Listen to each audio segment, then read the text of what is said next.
Okay, we are live and we have with us Alexander Mercouris and the great Robert Barnes.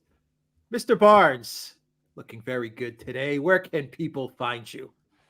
Well, if they like this beautiful merchandise, they can still get here in the States their Thanksgiving gifts at the Duran shop, because that's where I got the hat and the great sweatshirt. The Otherwise, you can find all the content at vivabarneslaw.locals.com. And I have that in the description box down below, and I will have that link as a pinned comment as well. The best channel on locals. And a quick hello before we get started, because we are going to be going pretty much around the globe today. We will start out, I guess, in Argentina and work our way up, and then east. So, a quick hello to everybody watching us on locals, on Rockfin, Odyssey, Rumble, YouTube, and Telegram, and a big hello and a big thanks to our amazing moderators. Thank you very much for everything you do. Alexander, Robert, because we have so much news to get to. Should we start in Argentina? I guess that's kind of the big story. What do you say, Alexander, Robert? It's Talk about certainly Mr. Javier Milei. it's certainly a big story. I mean, it's not attracting a huge amount of attention in the British media, but people are talking about it. And of course, the fact that Millet is a friend, or at least I know whether he's a friend, but somebody who is, an ally, a political ally of Donald Trump, already makes him, in the eyes of some people here, a dangerous man and a suspect and all sorts of things like that. So you get lots of things are being said about him. Now, I'm going to give Taupman's work. I've been following Argentina all my life, in kind of a way, but never very deeply. This country has gone from one financial crisis to another. Political system there seems to be very dysfunctional. The country ought to be extremely rich. It's got a wonderful agricultural land. It's got a wonderful beef industry, cattle industry. It's got good cuisine, by the way, if you like steak, which I do, by the way, I should say. I've never been there, but Buenos Aires, I'm told, is an extraordinary place. The people are educated. It's got an industrial base, or at least it did. And yet it's never really worked as far as I can see. It just goes from one period of hyperinflation and debt default to another. And we are in another one now. We have another crisis of that nature going on at the moment. I mean, all of the commentary that I've been reading, one of the things none of them admit to, at least in Britain, is that the current government has failed. I mean, it's failed completely. 120% inflation, a deficit that is completely out of control, a big recession. And who did they put forward, the current government, as the man they say should be president? And that is the finance minister who has presided over this mess. Now, it's completely unsurprising that Millet therefore has won. And he is at least offering a solution. Now, I'm not sure that it is a long-term solution. Probably it isn't. Probably over time it will create more problems. But at least it's a solution. At least it's an alternative to what they have at this moment in time. And, he says, dollarize the economy. At least that gives you a stable currency. At least that will possibly get the economy working again and people investing. I can see, as I said, that over time, perhaps not over very much time, things will begin to go wrong. But if you are living with 120% inflation, you're not worrying about 5 years ahead. You're worrying about now. You're going to say to yourself, how am I going to pay the bills? How am I going to buy things in the shops? What is going to happen to my salary? That's what worries you. So I am not surprised that they voted for him. And, maybe, at least in the short term, it will succeed. And if it succeeds, it wouldn't surprise me because, as I said, you're substituting a disastrous currency for an actual one.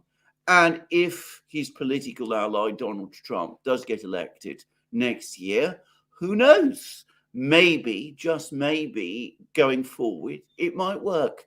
It is a gamble, but in this kind of situation, why not gamble? What do you have to lose? Yeah, I mean, I think he's very much a Trumpish figure. Comes from the populist right that has a strong backing in Latin America and Central America, though historically the populism has been on the left. What is fascinating to me is seeing so many contemporary commentators, particularly on the right in America, describe Perón as a leftist. And it's like Perón was a much more complicated guy than just that. Actually, many within my introduction at Yale to I know populism exists outside of America. Well, it's a Latin American populism was a course on Latin American populism by a professor or associate professor who was actually inclined towards it, unlike every other professor at Yale who thought populism was an evil word, the sign of the second, the next disaster, was Perón. And so we did this deep dive on Perón in Argentina, and I was fascinated by it. Now, Perón had some other components too. I mean, it was both a pro-labor regime, but also conservative on a lot of things. Don't Cry for Me, Argentina. His famous wife, Evita Perón, who had her own following, her own persona. She was kind of like Winnie Mandela before Winnie Mandela, except without some of Winnie's excesses, which we don't need to get into detail on. She had a different definition of necklacing than a lot of other people. It's the same as some of the Haitian gangs, as it turned out. But much more complicated history than post Perón. A lot of it moved in a much more statist direction and a more what you could identify as a left direction on certain financial and economic policy. And you're right, Alex, but the left and the right have failed in Argentina at different times. Argentina's had economic collapse under right-leaning neoliberal governments. It's had collapsing under left-leaning quasi-socialistic governments.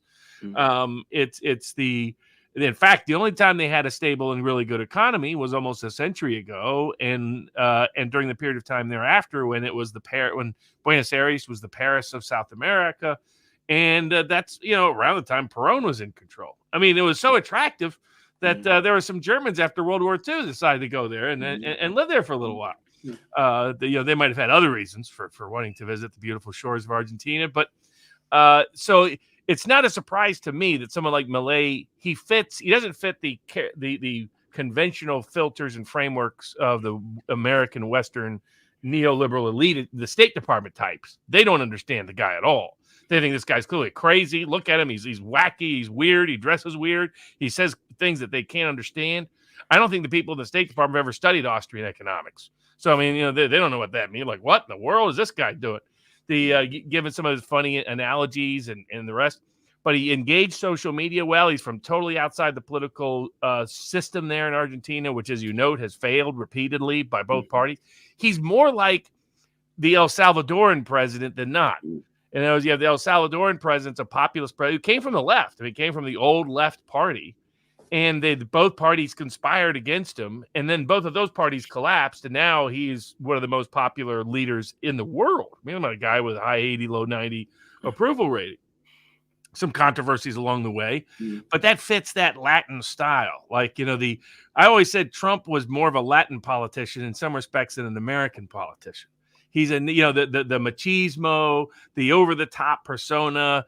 It's like their magic realism of their literature. There's something over the top and surreal about it, and their politics is naturally inclined. And so Milei was a natural fit.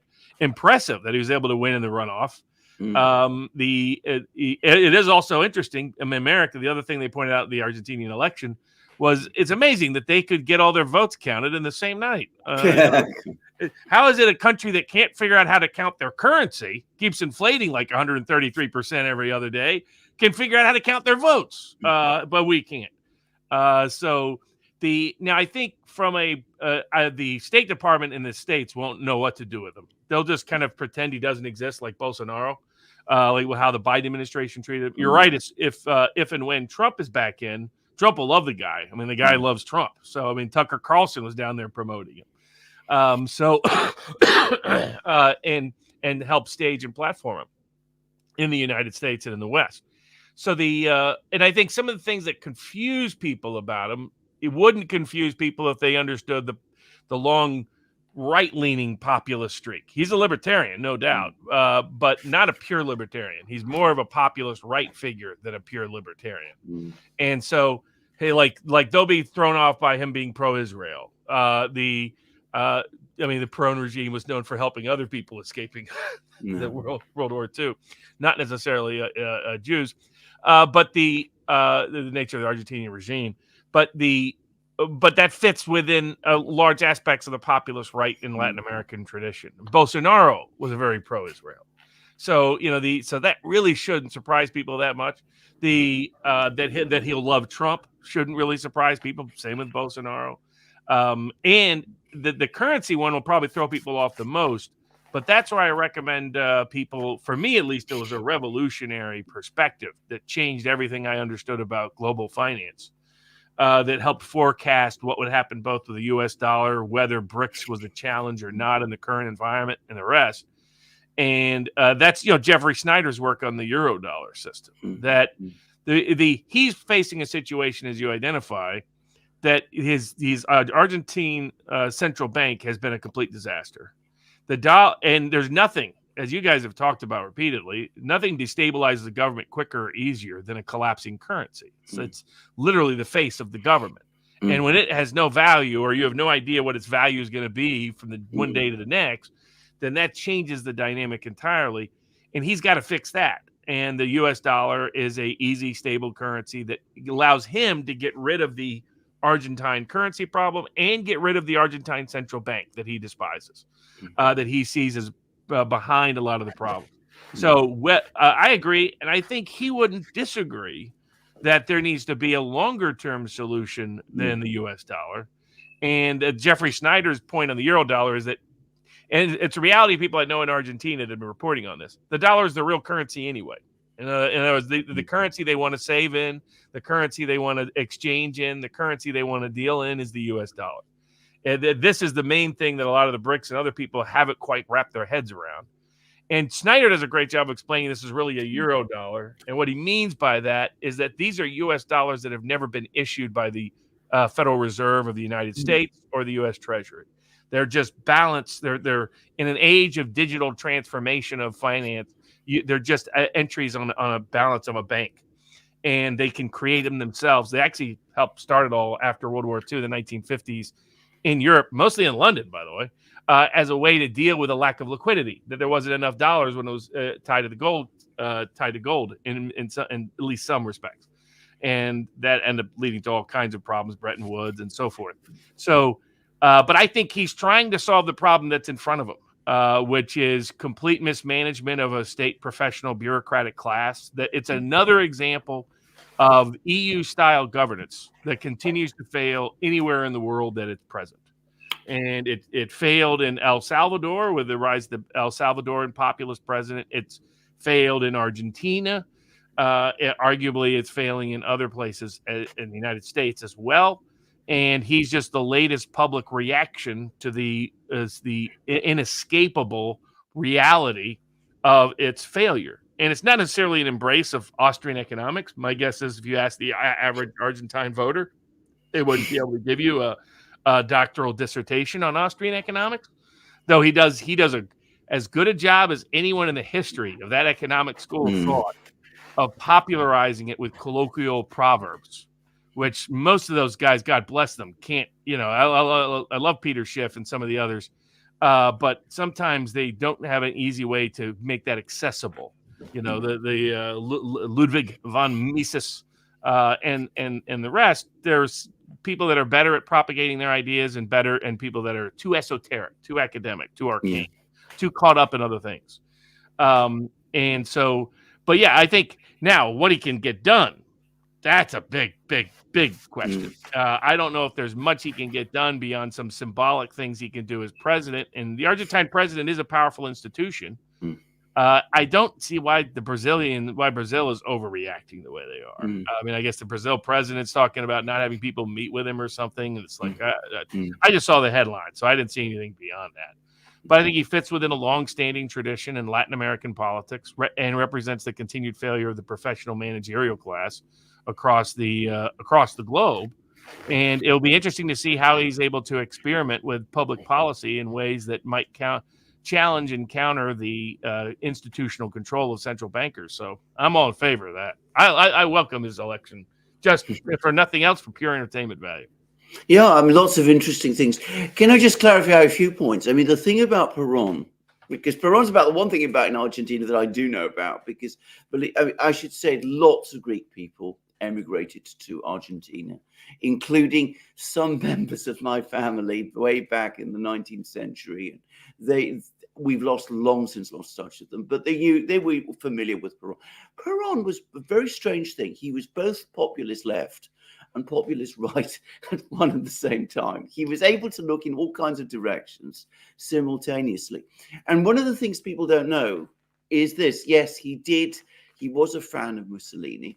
He did allow all sorts of interesting people from Central Europe to come to Argentina after the war. He worked with the Vatican to get the passports, and they ended up there. And, we've all heard about that, and we all know about it. What most people don't know about is that he was also somebody who worked, and this Peron was personally very interested in. He was very keen to get Jewish people to Argentina during the 1930s and 40s. And he made Argentina a major refuge for large numbers of people, Jewish people from Europe. They went to Argentina at that time. That isn't widely known, but it was one of the great places that people were able to escape to. And he welcomed them, and he made it possible for them to come. And Argentine diplomatic missions played a role in facilitating that. So that's just one thing to say. The second thing about Peron is that a very complicated domestic policy, very complicated foreign policy. It was also his time was when Argentina peaked. It was lending money to France. It was richer at that time than most of Europe was. It was comparable in some ways in terms of its affluence to parts of North America. Now, that was not because of Peron. Argentina had already been becoming an increasingly prosperous country throughout, before Peron became leader, but it sort of peaked under Peron. Problems really began after he was overthrown. He came to power through a coup. He was overthrown as a result of a military coup. And he went into exile, and then he eventually did return for a short time as president of Argentina in the 1970s. And one of the things people discovered there, to their surprise, is that the Peronist Party had moved significantly to the left whilst he was himself in exile, I think in Spain mostly. And of course, what they discovered when he came back was that without having a very clear strategy or policy, he himself was actually quite far to the right. So there was already this tension within Peronism, which was visible at that time. And of course, he died in office, and his wife Isabella tried to take over, and she made an even bigger mess, and then made a huge mess. And then the military stepped in, and that was a very brutal dictatorship. And then the military was overthrown in the early 80s, or rather fell in the early 80s at the time of the Falklands War. And we've had endless civilian governments since then, and none has worked. And this is, as I said, this is where my points with Robert's points basically converge. You have a completely broken political system, a completely broken bureaucratic system. The governmental systems that have been created have never really worked at any point since. And it's unsurprising that people want to try something new. Two important last points. One, Argentina completely cut off from Europe. Very interesting place. I am, as is well known, something of a film buff. What isn't widely known was until about 1960, Metropolis, the famous film by Fritz Lang, which has been widely known as just 90 minutes. The whole 150-minute version of the film was uniquely being shown in Argentina right up to about 1960, and absolutely nobody knew about it until the last copy was found a couple of years ago in a Buenos Aires museum, and it's been restored. And that's the first time since then that we can actually see the whole of Metropolis, and it's completely changed most people's understanding of that film. That's one thing. I've even written about that myself, actually. So that's one thing. The second thing that I wanted to say is about Brazil and why Brazil has reacted so badly about this, and why Lula is reacting so badly about this. Well, Lula moved heaven and earth to try to protect the current leftist government in Argentina, with which he has some kind of ideological affinity. He was working towards creating some kind of, you know, European Union type setup, if you like, between Brazil and Argentina. He also lobbied very, very intensively for Argentina to enter the BRICS. And though there were many people in the BRICS who were very skeptical about whether a country with 120% inflation and yawning budget deficits should be admitted into the BRICS, it was Lula's influence which persuaded the BRICS in August to make the invitation to Argentina. Along comes Milei, no common market, no European type union with Brazil, and Argentina is not going to join the BRICS. And that's a big blow to Lula. He's politically very embarrassed in front of his BRICS allies. As I said, he persuaded them to get the invitation to Argentina. It's now going to be reversed by Argentina. They're probably annoyed with Lula. So it's unsurprising that he is angry. But, he's going to have to accept it because it is Argentina's decision. And I think some people in the BRICS are going to breathe a sigh of relief. Now, Brazil, Argentina have been South America's two big giants until, fairly recently. And they've been rivals, and, they're football rivals, amongst other things. So unsurprising that, despite what Lula was trying to do, there were the underlying tensions. You've been listening to what Milei has been saying. He doesn't want to have anything to do with Lula. He doesn't want to have anything to do with Brazil. He's very anti-communist. He doesn't like the government of China at all. About Russia, he has nothing unfriendly that I know of to say. So you could see that there is actually a distinction there. I think he'll get on with the Russians. They're not big and particularly important with him, but this isn't an important matter for him. Relations with Russia have been close between Argentina and Russia for quite a long time. The Russians got on with the Kirchners. They got on with the Macri government. They got on with the government that's just been gone. They'll probably get on with Milei as well. This isn't an issue for them. Brazil, China, it's a different story. Yep. And what's interesting to me is, like, some people were thrown off by his being anti-Cuba, anti-Venezuela, and it was like, that's an old Latin American populist right tradition. They were never on the communist side of the equation. So it was intriguing to me. It was a recognition that while populism in Latin America has generally had a leftist hue in the last century, it's not only had a leftist hue. In fact, quite the contrary.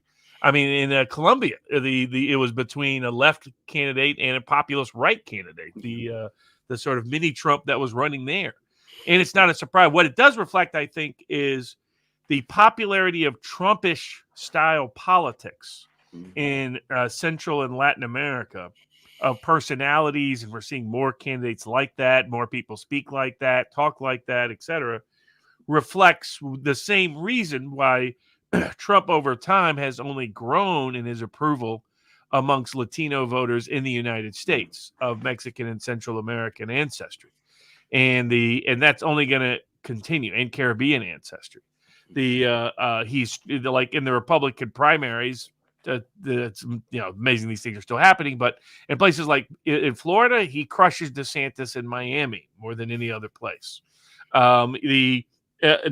Nationally, why he's beating Biden for the first time ever in the modern media polls, or beating any Democrat, because they never had him ahead in 2016. They didn't have him within shooting distance of winning. That's why he was such a big underdog when I went over to London and placed all those bets in Dublin on Trump. The in the same with the 2020 election. They never had him close. I mean, the median Biden was expected to win by a bigger margin than Barack Obama won in 2008 by 8 points or more. So now every media poll has Trump ahead, which means from an electoral college perspective, Trump has an insurmountable lead. He has a lead outside of what some might call the margin of fraud. But where a lot of that comes from in parts of the country, particularly Florida, particularly the Southwest, is the huge inroads he began making in 2020 amongst Latin American, Central American voters of that ancestry. Hispanic voters, as they're typically identified in the United States, which doesn't make any sense because most of them don't speak Spanish. But that's the and it's the same kind of thing. Like the Mexican cowboy image in West Texas easily blends with Trump's uber machismo, New York City style approach. And so you're seeing like what's interesting to me is that somebody like Milei, just like the El Salvadoran president, who's been wildly popular, looks at what Trump did successfully and imitates it in ways that other politicians around the world really aren't. I get it in Europe. Europe imagines Europe's still a snob continent, basically. Trump is too beneath them to imitate those kind of tactics and techniques. But I've been surprised that in places like most of the United States, people haven't looked at what Trump has done and emulated. And you look at Milei, he went from 2% in the polls, nobody knew who the guy was, to now the president of a major country in Latin America and in the world, in Argentina, because he emulated Trump, over the top rhetoric, over the top language. Like he did that board with all the different ministers, and he was like, this minister out, throw him in the trash. This minister out, throw him in the trash, right? Now that you could imagine like Berlusconi in Italy doing something like that. But tactically or in terms of marketing, but not as much elsewhere. And I wonder to what degree are those parts of the world, we've seen, Philippines, we've seen it parts of Asia, whether other parts, maybe Africa, and whether ever Europe at any level adopts Trump's style, even if not Trump's policies or Trump's approach, but the marketing tactics of Trump, or is that going to be something that's limited to the Americas? What do you think? Well, I think it might. And can I just make one important point, which is that Donald Trump, as a political figure, as president of the United States, was a popular figure in much of the world outside Europe. People get this very wrong about Trump because, of course, perspective about the internet, many people of the United States still get the sense, still behave as if foreign opinion is European opinion. The European political class didn't like Donald Trump, period. They didn't like anything about him. They found him unpredictable. They didn't like what they sensed his politics were. They didn't like what they sensed his views of them was. And they didn't like him. But that doesn't mean that the rest of the world didn't. Trump was popular and successful in the Far East. He got on well with lots of Far East leaders. I remember when he went to, on an Asian tour, right at the beginning, they all warmed to him. They liked him. The Arab leaders liked him. I can easily imagine the African leaders and the Latin American leaders liking him too. And it could translate very well, possibly, conceivably, amongst people as well, provided, the sort of media control, which is pervasive around the world, breaks through. The more people saw of Donald Trump around the world, I'm not talking about Europe, but elsewhere around the world, the more they warm to him. The more they see of Joe Biden, and before that, of Barack Obama, the less they like them. And that's the thing that people don't understand. So just saying. Now, if you're talking about Europe, one country where one political leader did, to some extent, to a certain extent, try and copy Donald Trump and did succeed was Giorgia Meloni in Italy. And I mean, you know, if you look at the Meloni style, which a lot of people found populist and unusual in European terms, it did succeed. But I think one of the problems is that increasingly now a lot of people in Italy and in Europe are starting to think that that was a sham all along, and that she borrowed the style but not the substance, and that she promised in Italy more than she's delivered. Now, she's trying to do various things with family-friendly policies, family-friendly tax policies. But of course, she's trying to do that within the straitjacket of the European Union and its fiscal and legal structures. And the two are now increasingly colliding. And we've had this decision now by the German Constitutional Court, which has outlawed a budget maneuver that the German government, the current German government, tried to carry out. And that's going to make the fiscal landscape in Europe tighter still. And I think a lot of people in Italy were willing to back Meloni in a battle with the European Union. And I think that some of the enthusiasm for her, I mean, they would still vote for her now because they look at the alternatives and they say, what alternatives? But I think some of the enthusiasm, some of the excitement that was there when she was first elected has probably faded away, because she has worked so hard to come across as this loyal EU team player. I mean, there was a story I read about her that she turned up at the first meeting with the EU officials with a cake, and she said, look, I've got this nice cake for you. I'm not a bad person. I'm on your side. And, you know, as Alex and I can say, if you give these people an inch, if you try to be friends with them, they will take you over. There is no meeting. There is no way you can meet with them, you know, on sort of equal terms. You're either with them 100% or they're against you 100%. There is just no middle way.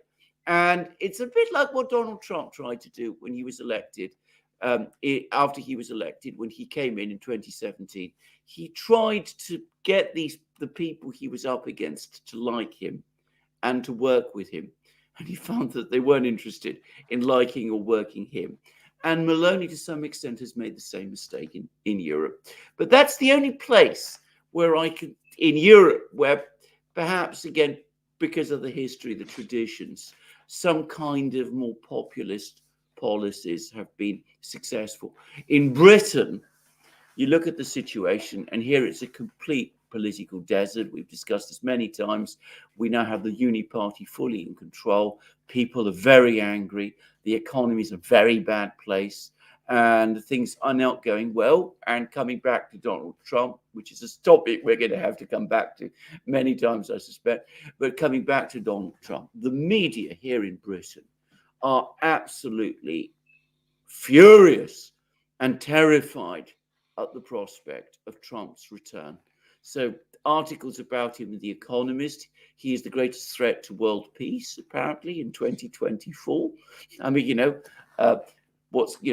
war in the Middle East, collapse in Ukraine, threats of an economic crisis, all of that's not important. I mean, if Donald Trump wins the election in 2024, he doesn't even become president until 2025. But even if he wins the election in 2024 and wins it, let's be clear, constitutionally, lawfully, and democratically, that is the greatest threat to world peace.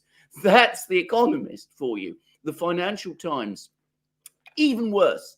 If you read pieces by people like Martin Wolf and Gideon Rachman and people like that, who are the lead leader writers, article writers, opinion writers of the Financial Times. I mean, the way they talk about Trump, I mean, this is their perspective of him is that he's Mussolini on steroids. I mean, that's their vision of him.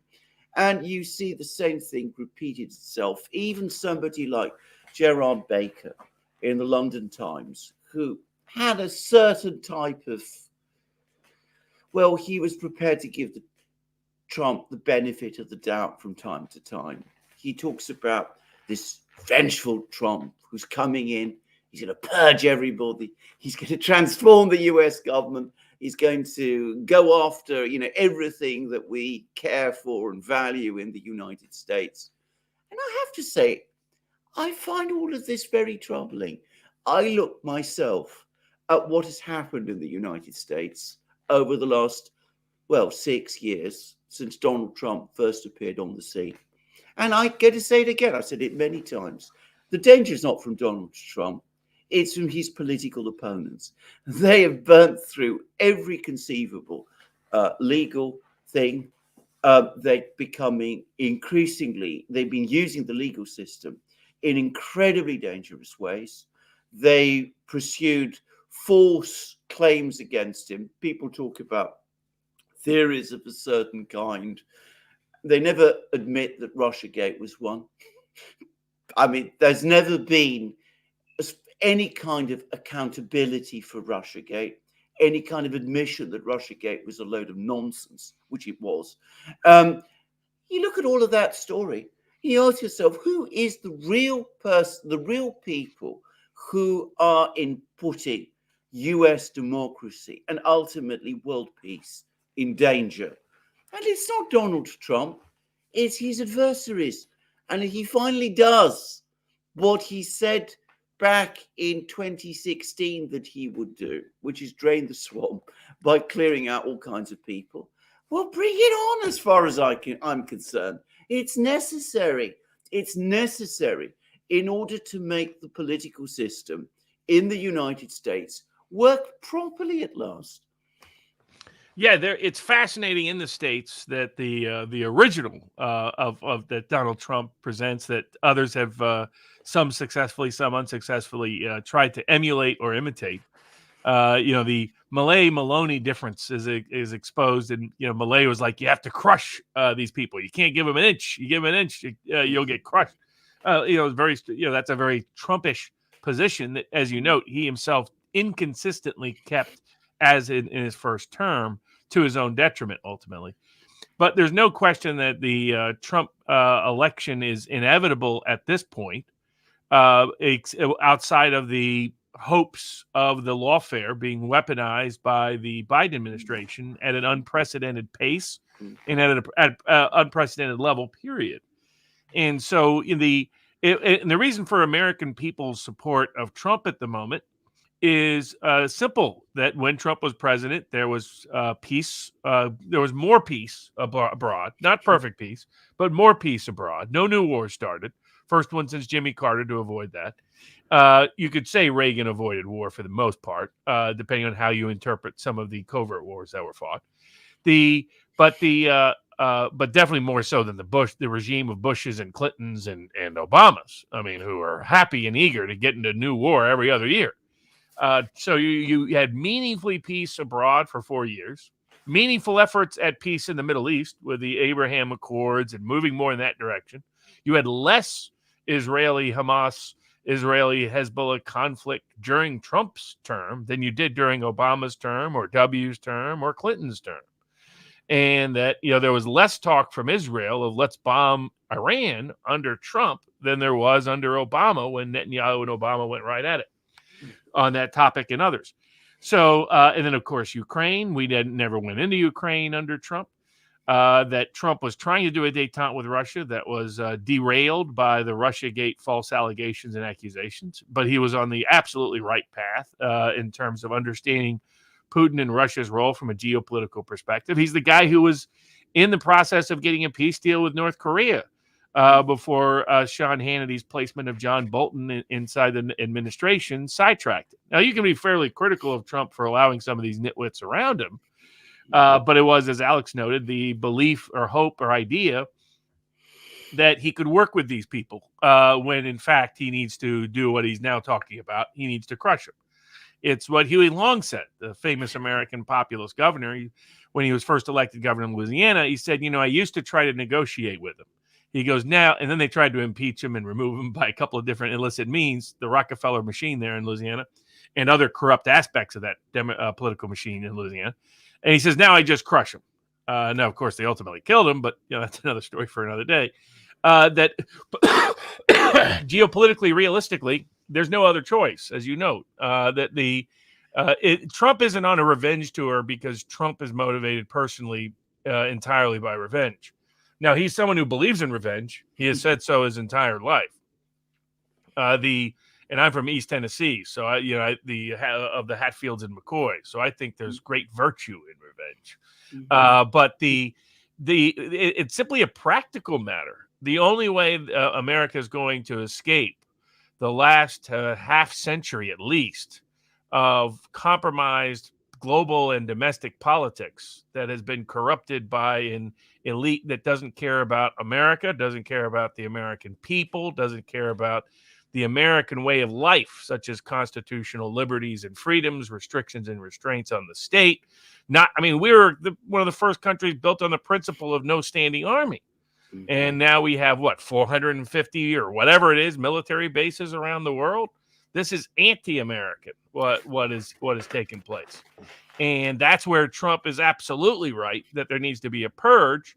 But as they see all their efforts to derail his electability fail, and they thought the lawfare would work. They thought the January 6th committee would educate the people that this is a dangerous insurrectionist hanging out with militia types out in the woods in Idaho and Montana who can't wait to overthrow the government and install white supremacy or whatever their latest language is. And it completely failed because it was completely false. It was a complete fabrication from day one.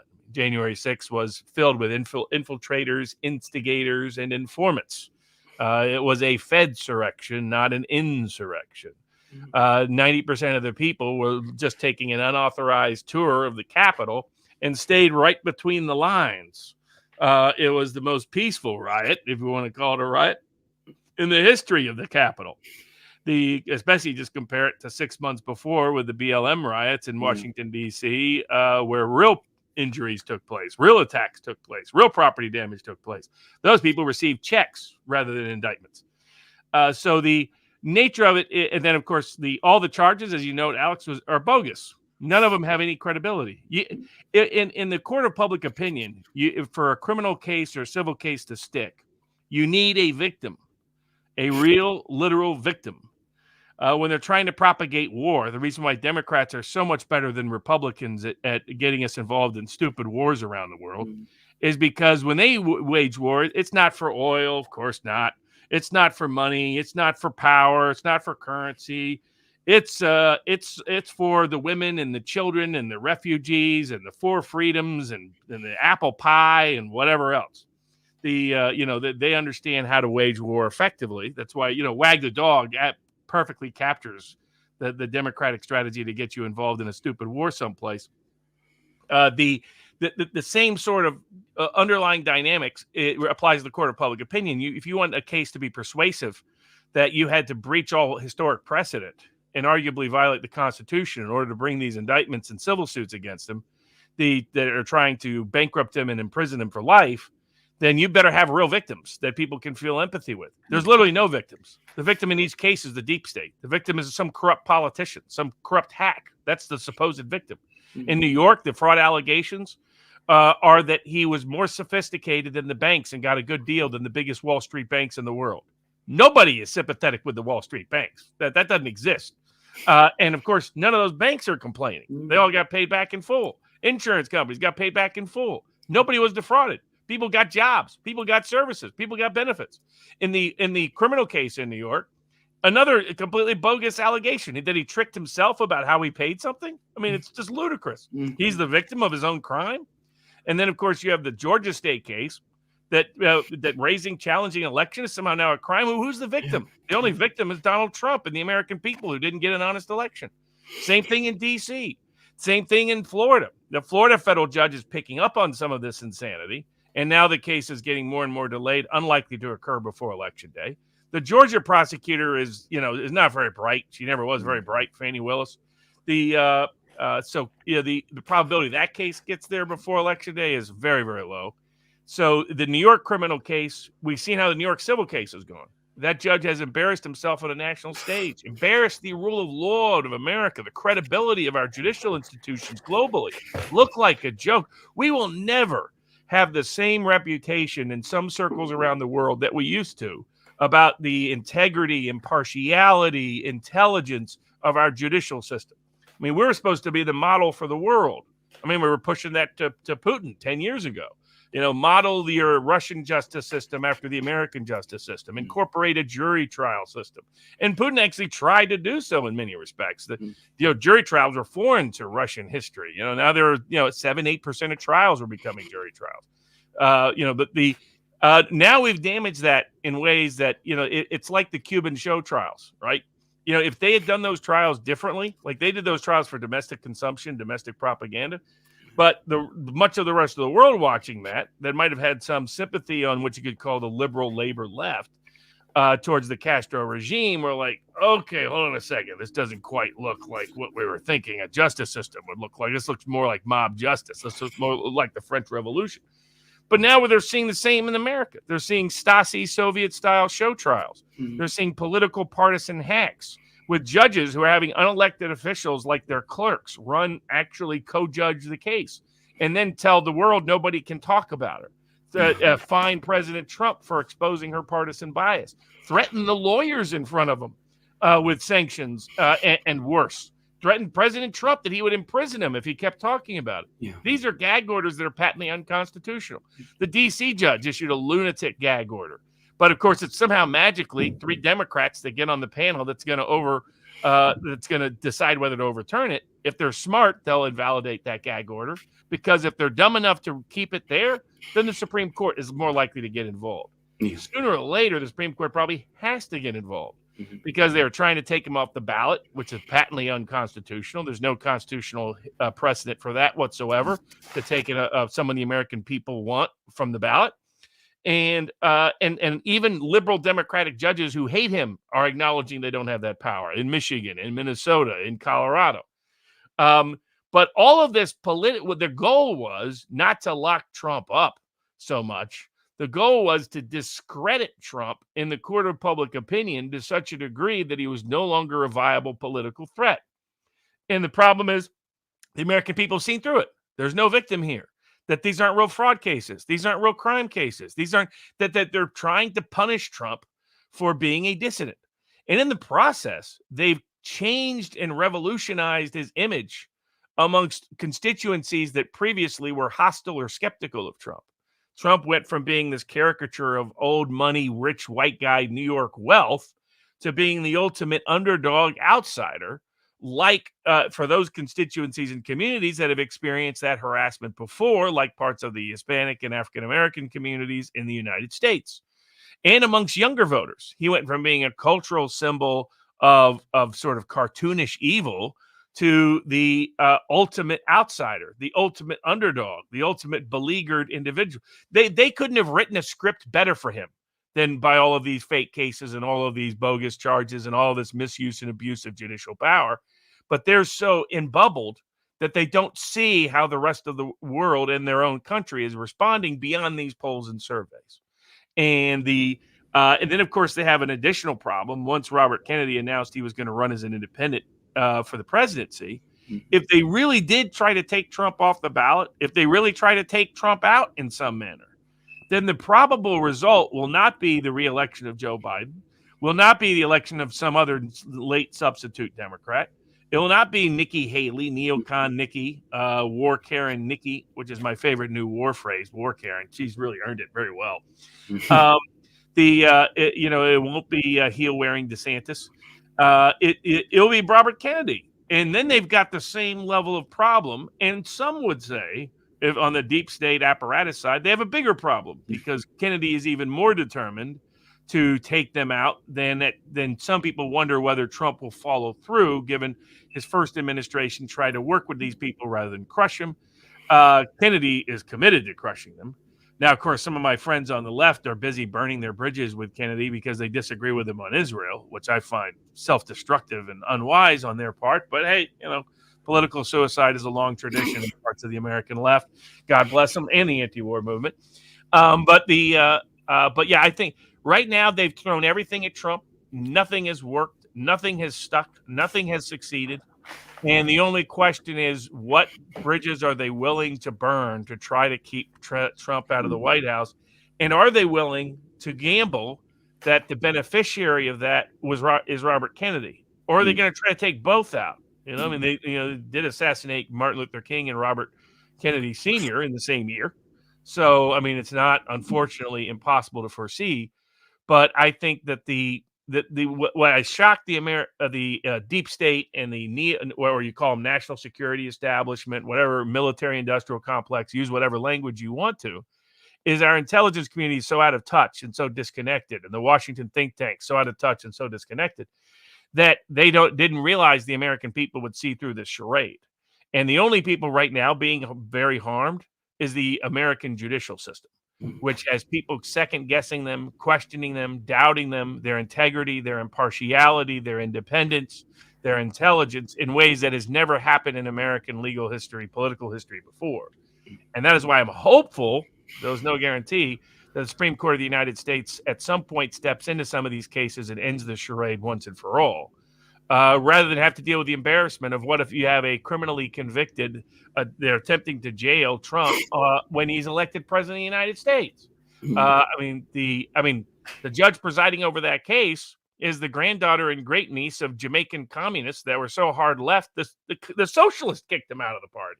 So, it's like, I mean, the fact that these are the judges presiding over some of these cases is to some of us not the best sign of where America's rule of law is currently, or America's political institutions are.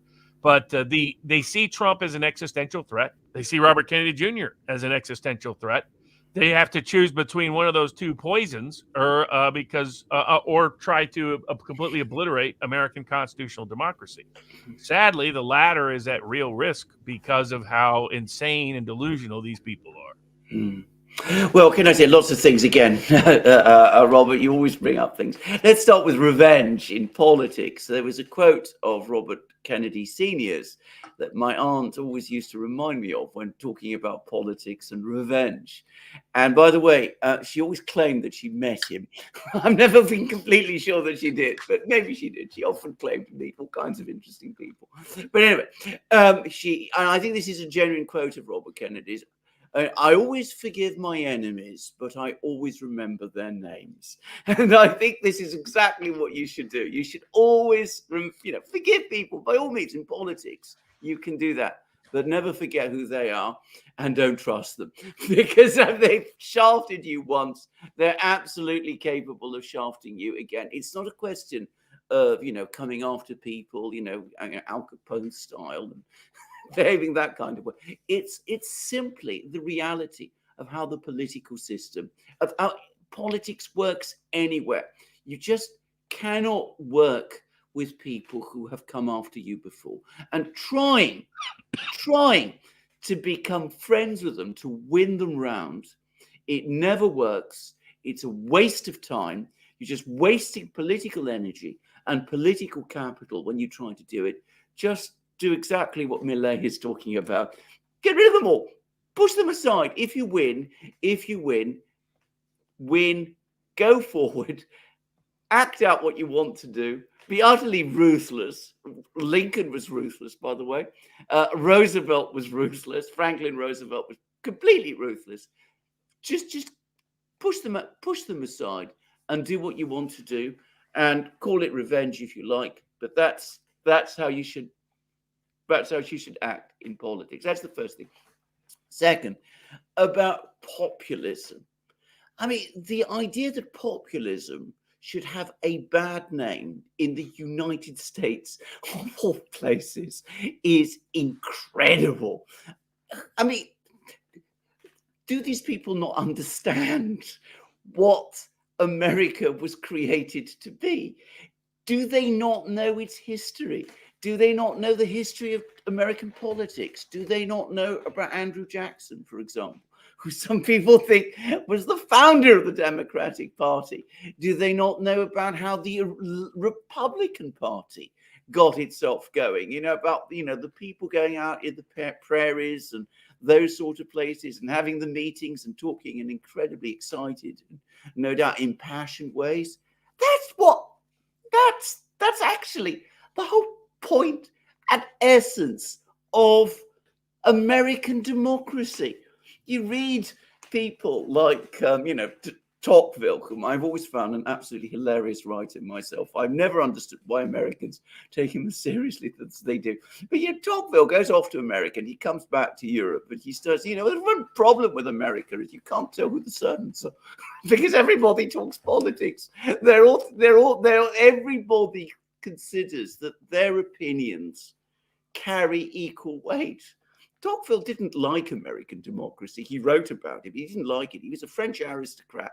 And for him, this was a very, very, very strange, subversive and rather scary thing. America, that when people say that they are against populism, what they are really against is democracy. It's about people talking straightforwardly in the language of people, the real great mass of the people of the United States. Once upon a time, that was how American democracy functioned. And not so long ago, by the way. Those people who are against democracy, who are against populism, ultimately, they don't like democracy. They want an aristocratic, controlled political system. And you can see that in their language. The cliche-ridden, formulaic language that they use, totally contrary to the American political tradition. And when people talk in that stilted, Soviet-style way, because that's what it is, that's when you can tell who are the friends of democracy and who are its enemies. If they talk in that kind of stilted way, they are not friends of democracy. And the other thing, populism and American democracy always functioned within a system or a proper system of law. Now, a properly impartial system of law. And you could see that. You could see, Abraham Lincoln, born in a log cabin, self-educated man, his speeches saturated with biblical language, because, of course, that was a profoundly Christian country in those days. And he spoke, again, the language that people knew, and he knew how to use the language of the Bible to convey his ideas. Again, it's something people don't talk about. He was also, of course, a trained lawyer, and you could see in his speeches how he uses the structure of legal argument, and it's the structure of legal argument he uses to convince juries. The people who are, ordinary people, the people of the United States, they are there in juries, and he knows exactly how to talk to the American people. But fundamentally, even when he violates the law and the Constitution, he knows it and he's guilty about it and he's ashamed of it. And he's always trying to find ways to go back. And that is the nature, again, of the American system. You keep the legal system out of politics. That was the American way. And I am horrified by what has happened in New York. Now, once upon a time, a long time ago, when I used to deal with legal things, when I used to work in the Royal Courts of Justice, the New York system, the commercial court system in the United States, was always considered the alternative, the big alternative place to the commercial legal system in London, the commercial courts in London. American commercial judges used to get cited in British courts in forming precedents. So that's a pretty extraordinary thing, because the British High Court, by the way, likes to think that in common law matters and in commercial matters, they're the absolute, ne plus ultra.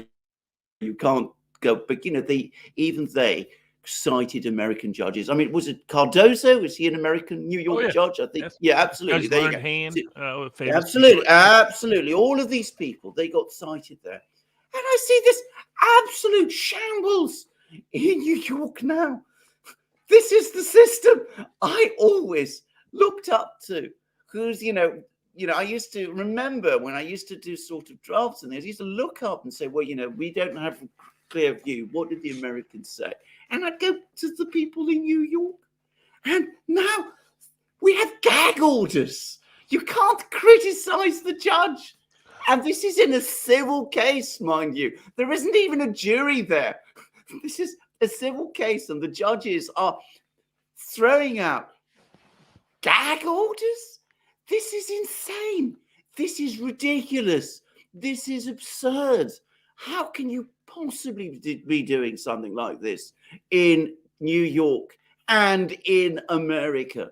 And when you say, Robert, that this is trashing the reputation of the New York system, of the American legal system, well, that has to be right. It's a legal system I've always admired. I've always felt they were way ahead of us in understanding constitutional law. After all, they invented constitutional law. There was no such thing as constitutional law until the Americans came along and set up their own constitution and had it written out in clear, lucid, simple English that everybody can understand, starting with those immortal words, we the people.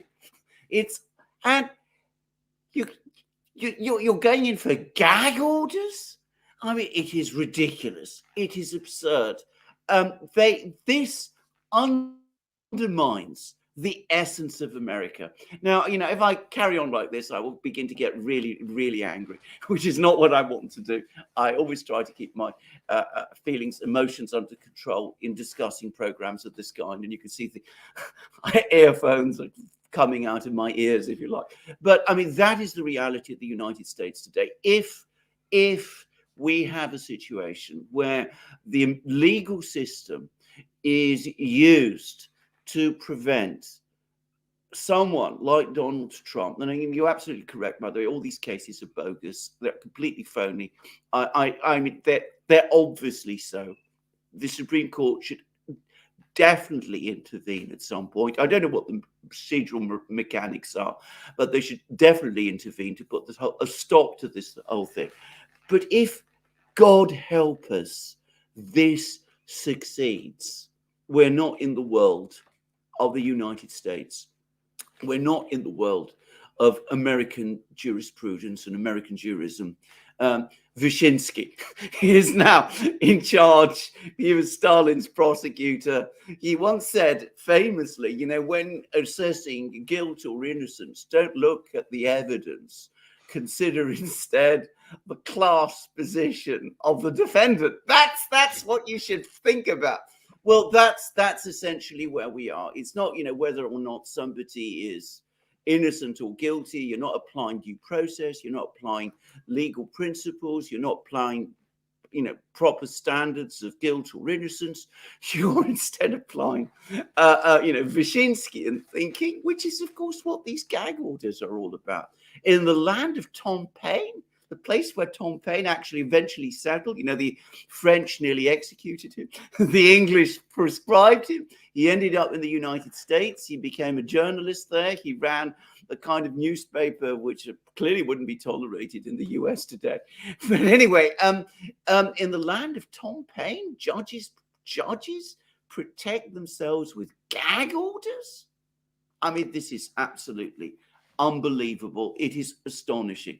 And if by any possible chance the terrible thing that Robert spoke about at the very end happened, if people like Trump or RFK, and I don't want to talk about this because talking about it I find an ominous thing in itself, but if anything like that happens, well, then God save America, because frankly, I'm not sure how the American Republic survives that. Yeah, what's the way I compare it to people is that the Biden administration and their allies and the various state governments have weaponized the American legal system in the same way that they weaponize the American financial system against Russia. Mm. And that backfired badly. Not only did it not work in achieving any meaningful or consequential detrimental action on Russia. In fact, it, as Vivek and others that have pointed out, all it did is push Russia and China closer together, so that it was geopolitically ill-advised from whatever perspective you take on Russia. But more importantly, it terrified the entire rest of the world, who recognized, oh, I shouldn't have my money in Western banks. I shouldn't have my investments in Western companies. I shouldn't have my property tied up in under the control of Western jurisdictions. And all of a sudden, because it was the liquidity, the ease, and the certainty of the global financial system that America had helped establish it that lent it its credibility and broad utility around the world. Once you politically weaponize that power, you destroy the whole point and purpose of its utility and benefit. You now make it an imminent risk, a imminent threat, whether you're a politician or you're just a disfavored millionaire or billionaire. I mean, here you have the former president of the United States, who they're trying to bankrupt his entire business, ban him as an entire family from ever engaging in business, fire all of his employees, destroy all kinds of services and tax base to the New York people that would otherwise benefit them, simply because he's a political opponent of the administration. And once people realize that, then it's like, what person still it takes the gamble to invest in real estate in New York, or set up business in New York? Like a case pending before the Supreme Court of the United States is the long abuse of selective prosecution that the courts have tolerated too long. That, First Amendment says you can't weaponize the judicial system to punish someone for their political association, their expression, their beliefs, their activities, their opinions, their religious affiliations, associations, expressions, or opinions. And yet that's clearly precisely what happened. The case that the Supreme Court took up was a pre-Trump case. It was when the state of New York went after the National Riflemen's Association, the NRA, which is a boogeyman on the anti-gun left. And they targeted them deliberately. Here, I mean, to me, it was always an outrage the courts didn't step in from the get-go. You had someone who you couldn't have the more compelling selective prosecution case than every single case against Trump. This is an attorney general who won her election saying, vote for me, I'll prosecute Donald Trump. Not because of anything he did. I'll find something he did. I mean, she ran on the Berea plan. Show me the man and I'll find you the crime. Elect me and I'll find you the crime. I'll find you the bad act. And then the New York DA did the exact same thing. I mean, I had a case before the prior New York DA, the famous Amy Cooper case, so-called Central Park Karen case. I got that case resolved and all charges dismissed before the new DA came in, because I could tell he was going to be so political, all bets would be off. You would have no rational thought. You'd have to fight everything in one of the most corrupt court systems in the world, unfortunately. I represented Wesley Snipes against the New York court system, sued the entire court system in federal court because they were so abusing their power on behalf of social welfare officials out of the state of Indiana, making up allegations against him that were ludicrous of paternity and trying to issue Interpol arrest warrants for him. Can you imagine some of the little hearing examiner in the New York family court system, which is a Byzantine, bizarre court system to begin with, is getting Interpol to issue arrest warrants? I had to be on the phone with airport officials around the globe saying you better not, because I was telling him it was a bogus warrant, that they could be arrested. They themselves could be sued for it. Because it was Snipes, they decided not to enforce it. But he almost ended up arrested all around the world because of the insanity of it. But what the court system did well is it hid its parochialism, it hid its prejudice, it hid its corruption to minority groups, dissident groups. So, like I always said, the brilliance of the American criminal justice system is it only goes after about 5% of the American population. So consequently, 95% of the population doesn't really understand its faults, its frailties, its meaningful material weaknesses. When we went after people before, it was, during the Civil War, during a Civil War, so that's going to have a different political dynamic. During World War I, J. Edgar Hoover came to power. We weaponized the legal system against Eugene V. Debs, the socialist candidate. And for people out there, Debs was convicted of sedition in a federal prison. He was still on the ballot when in whatever state he wanted to be on in the 1920 presidential election. This is why they can't.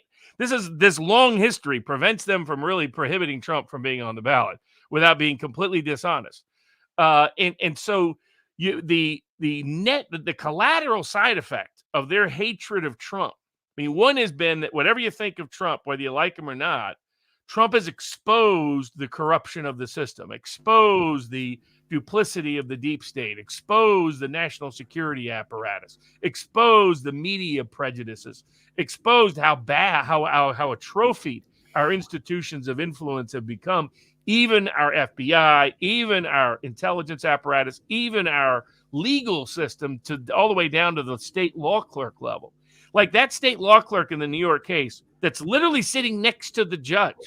I mean, I've never seen this in my life. No. I mean, and he's talking to her throughout before he makes a single decision. It's obvious. I mean, this is a guy who sends out notices to his alumni, bragging about how he's screwing Trump in between posting photos of his 73-year-old abs. It's like, this guy is gone, right? I mean, this is a judge, New York, big New York, Law and Order, New York. Where you get the famous steps in the courthouse and all the TV shows and all the celebrity evidence. Film after film after film portraying the great noble justice system of New York. But this clerk, she ran for herself for judge. She ran on how she was targeting Trump. She just referred to it as a real estate company, so she disguised it. But everybody knew what she was talking about. She's like, "Hey, elect me. I'm busy screwing over Trump." And she explicitly stated what you're talking about, Alexander, in terms of the Soviet mindset, the Stasi mindset, that the justice system is here to obtain political objectives, not to enforce law, not to find truth, not to discover fact. And she said it explicitly. She said, "I believe precedents should be established to support the people who vote for you, not for any other reason." It's like, that's not what precedent's supposed to mean in the Anglo-American legal tradition. This is an attack on the principles of the Enlightenment itself that were best reflected and represented in the American rule of law and the legal institutions. And what they've done is they've jeopardized it, because you're right. Like, people forget, number one money laundering capital of the world is really not any foreign nation. It's the United States of America. But the part of that is we get a lot of foreign investment. And why do we get that foreign investment? Because people trust that our legal system will be impartial, that our legal system has set rules that are predictable, so that, if I do business here, this is the likely consequence. If this happens or this happens, I'll get remedy here, I'll get relief there. I won't be targeted because somebody tomorrow doesn't like my politics or doesn't like my Twitter post or something like that. You have Elon Musk for X filing suit against Media Matters because Media Matters was fabricating Twitter results to try to run advertising boycott campaigns based on disfavored opinions. You have Elon Musk being targeted by the Biden administration, and that's escalating ever since he bought X, using its powers at the SEC to go after him, using powers in other places to go after him, using the lawyers that went after Alex Jones are now going after Elon Musk in the same Austin court system that was also a political embarrassment to the rule of law and its institutions. So in the end, as I tell people, this isn't whether Trump wins or not. This isn't whether what happens in 2025. This is whether or not America survives as a constitutional republic, democracy, rule of law, governed country that cares about, respects, and recognizes each individual and the sort of universal humanitarian principles rooted in the American Revolution that said each person has value, each person has rights, and that we are going to respect and recognize those rights. And we're going to bind ourselves by a set of principles that we will impartially administer in these institutions that we call law. And will the rule of law survive? Will the American perception abroad survive? Because they're so nuts about going after Trump. They're in just like they went after Russia with everything, and all it did was backfire. Not just in failed effort in Ukraine, but in the fact that the entire global South woke up to not only the global South, every billionaire in the world realized, oh, I don't want to be like the Russian owner of Chelsea, Abramovich, and overnight I lose everything I've put my money in, everything I've put my investments in, everything I've relied upon. So I want alternative I mean, BRICS is really about an alternative financial system, not necessarily just an alternative currency, but an alternative means of getting money around the world outside the control of the West, which wasn't an obsession until they did this action. What happens when you can't trust the American legal system anymore? You're going to have problems with foreign investment. You're going to have problems with where people store their capital. You're going to have problems with where people put confidence in the banks and in the financial system. You can have all kinds of devastating collateral consequences that are just as devastating as an out of control inflationary currency or anything else. So, but it tells us something about where we are. They're willing to jeopardize the entire thing just to stop Donald Trump from being president of the United States, number 47. Absolutely, which is reflects the fact that this is ultimately about political power in the United States. It's not really about government, administration, the welfare of the American people, the position of the United States in the world, the state of the US economy, or any of these things. It's ultimately an extremely raw battle about political power.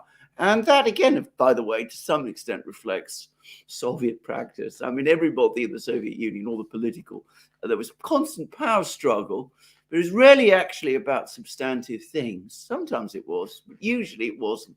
And it was all about who is going to be the top dog, and you use whatever tools and mechanisms there are to hand to push the other person down and basically to eliminate them from the system. And that's, it seems to me, where we're heading in the United States. And I think the other thing to say about this is, you mentioned Vivek, you've mentioned Musk, you've mentioned all of these people. And you mentioned the weaponization of the system of finance, the effect that it's having. Of course, the point to understand about the people who make decisions today in the political system is that they are not business people. They're not people who handle money. They're not even, to a great extent, people who have come up through the legal system as such. I mean, some of them are lawyers, but one gets the sense that law practice is, their conception of law practice is really more about, what Hunter and people like him have been doing as lawyers, if I have to be honest about this. So I don't think they're really even lawyers in any sense that I would understand. And they don't understand, therefore, both the importance of these things and their potential fragility if they're misused. They assume that these things can be weaponized and used in the way that they want them to be used, and that it will advance their own interests in the political system, and that somehow afterwards the system itself will just continue as it always has, with them in control, and that that they can turn a switch and the system will work perfectly as it always did before, and then you just pull another switch and then you can use it to get rid of your personal opponents also. And it doesn't work like that. That is not how the financial system works. That is not how the legal system works, because all of these systems ultimately are anchored on trust. People have to believe in the legal system in order for it to work properly. People have to believe in the financial system in order for it to function at all. If the trust in it is gone, if people see it instead as simply a mechanism that people control, certain people control to their advantage, then the trust disappears and the system ultimately collapses with it. Now, you mentioned what's happened with the sanctions. I just have to bring this up because, of course, Putin, is now laughing in some ways. We've had these two very interesting people, Friedman and Arven, the people who ran Alpha Bank. This is one of the few private banks still left functioning in Russia now, because Putin has basically brought the entire banking system under state control. I mean, there used to be lots of private banks in Russia. Now there are very few, but Alpha Bank was there. Friedman and Alpha Bank are always referred to in the British media, and it's Britain that has really come hard after them as Putin allies. They are no such thing. They are Putin critics, except, of course, perhaps I should use the past tense, because that is what they were. They've been driven out of Britain. They've had everything they had there seized. Abramovich obviously lost Chelsea, but Friedman lost all his investments. They went part of the way, they went to Israel. They both ended up back in Russia. And they both made statements, and they said, what idiots were we? What fools we were to trust all those promises we were given when we put our money in the West, in Britain specifically. We should have listened to the advice of our great leader, Vladimir Putin, who always told us that we should continue and remain in Russia and invest our money there. And this is the message that has been communicated right across Russia at the moment. Now, Russia is in the throes of a massive investment boom. The economy is currently growing at around 5.5% a month. I mean, that's the sort of rate of growth it's growing. It'll probably achieve an overall rate of growth of around 3.3% this year, but that's over the whole year. At the moment, it's growing much faster than that. The central bank is worried because it is growing so fast. The reason it is growing so fast, the reason that there is an investment boom is partly because the government has been spending a lot and it can afford to, because revenues have been high. Revenues from across the system have been high as well. The deficit is going to be less than 1% of GDP, and it might even be in surplus, the budget deficit, I meant to say. But the other reason why there is an investment boom is because all this money is flowing back into Russia and is now being used there, and people are investing. I mean, the word I'm getting, and I've had contacts with some people in Russia, is that they say that for the first time there is no longer a shortage of money for investment in things. We can suddenly do things that we've been wanting to do for a very, very long time. And we can find loans and credit lines and entrepreneurs who will provide us with the money in ways that just hasn't been the case before. So Putin is laughing. It's worked out perfectly for him. And that, people like Yellen and our former Chancellor, now Prime Minister Rishi Sunak, couldn't see this. I mean, it's a collapse in economic understanding. And also, I have to say this, in the quality of intelligence collection that is taking place in Russia today. Yeah, we had History Legends on. It was a great YouTube channel. And they've done a lot of great predictive breakdowns of what has taken place in the Ukrainian conflict. He gave a great analysis before the great so-called summer counteroffensive, where he said Russia's just going to sit there and allow these to just churn up the entire Ukrainian military, such that they're left with. I think there was a photo recently released of some get together, and the new conscriptees looked like an average age of 50. It was like, and none of them look happy to be there. And he predicted that was going to take place. So I recommend his channel to people out there. But a lot of this was what's fascinating. I see it sometimes in the Israeli conflict and other conflicts. I see it in the U.S. politics discussed about Trump. Is a lot of the analysis out of the West concerning Russia and Ukraine substituted wishful thinking for strategic analysis. What they called geopolitics, what they called military analysis, was just wishful thinking. The other part was so much confession through projection that was going on. Like, basically, whatever the Russians did well, the Ukrainians claimed they were doing. And whatever horrible things were happening to Ukraine or by Ukraine, they attributed to the Russians instead. Right. So whenever I used to say, if you watch the Ukrainian count of Russian casualties because they're going to be confessing the number of Ukrainian casualties. And, now we're seeing more confirmation of that. A whole waste of a whole generation of an entire population for what? For literally nothing. But what was amazing is the day before Aviva and I talked to history legends, one of these popular YouTube channels in the West, it was like either infographics or it was one of those, had this whole thing about it was just a matter of time before Putin had to give up. And I was like, how can, just read the New York Times. Read the Washington Post. The intelligence community is begging for an exit ramp from Putin. They're hoping that maybe Putin will be nice to him and let him get out cheap. And they don't have to give up Odessa. They don't have to give up all that land they've been promising BlackRock and all those resources they've been promising U.S. companies. That all the loans to Ukraine were about shifting money back to a lot of big Western Wall Street companies that were just going to ravage Ukraine the way they ravaged Russia in the 1990s. But it was an inevitable and inescapable conclusion from the inception, as you guys discussed. The only big question to me was always, could they survive the economic war? They're always going to win the military war. They're 4 times larger. If you look at the collective aggregate value of the Russian military, which has to include the stocks back to the Soviet Union, from a replacement value perspective, you're talking about trillions and trillions of dollars. The West didn't have enough ammunition to match that. And Russia could scale up quickly. And there's a reason why we'd ever built a lot of Ukrainian war manufacturing companies, right? The point of the Ukrainian war was to feed money into the U.S. and Western military industrial complex. For that, you can't have those.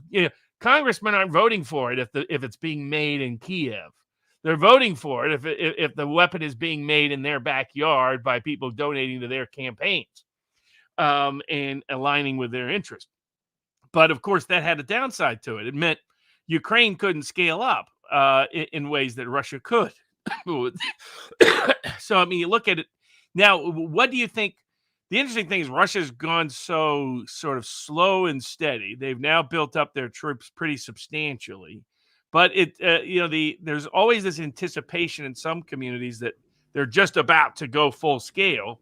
But this feels more like aspects of World War II, that it's a foot a day, a foot, a foot, maybe a mile a day at most.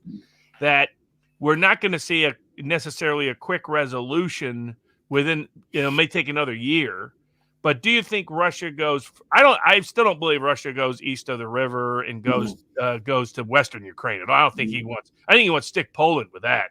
That worked out really great for Poland back after World War I. Before they were killing Jews, that group of Ukrainian neo-Nazis and actual Nazis, were busy killing the Poles. That was their favorite thing to do after the breakup of the Austro-Hungarian Empire. So I'm sure Putin used to joke about it. Well, however you put it, he's like, "Hey, you guys want Western Ukraine back? I'll give it to you."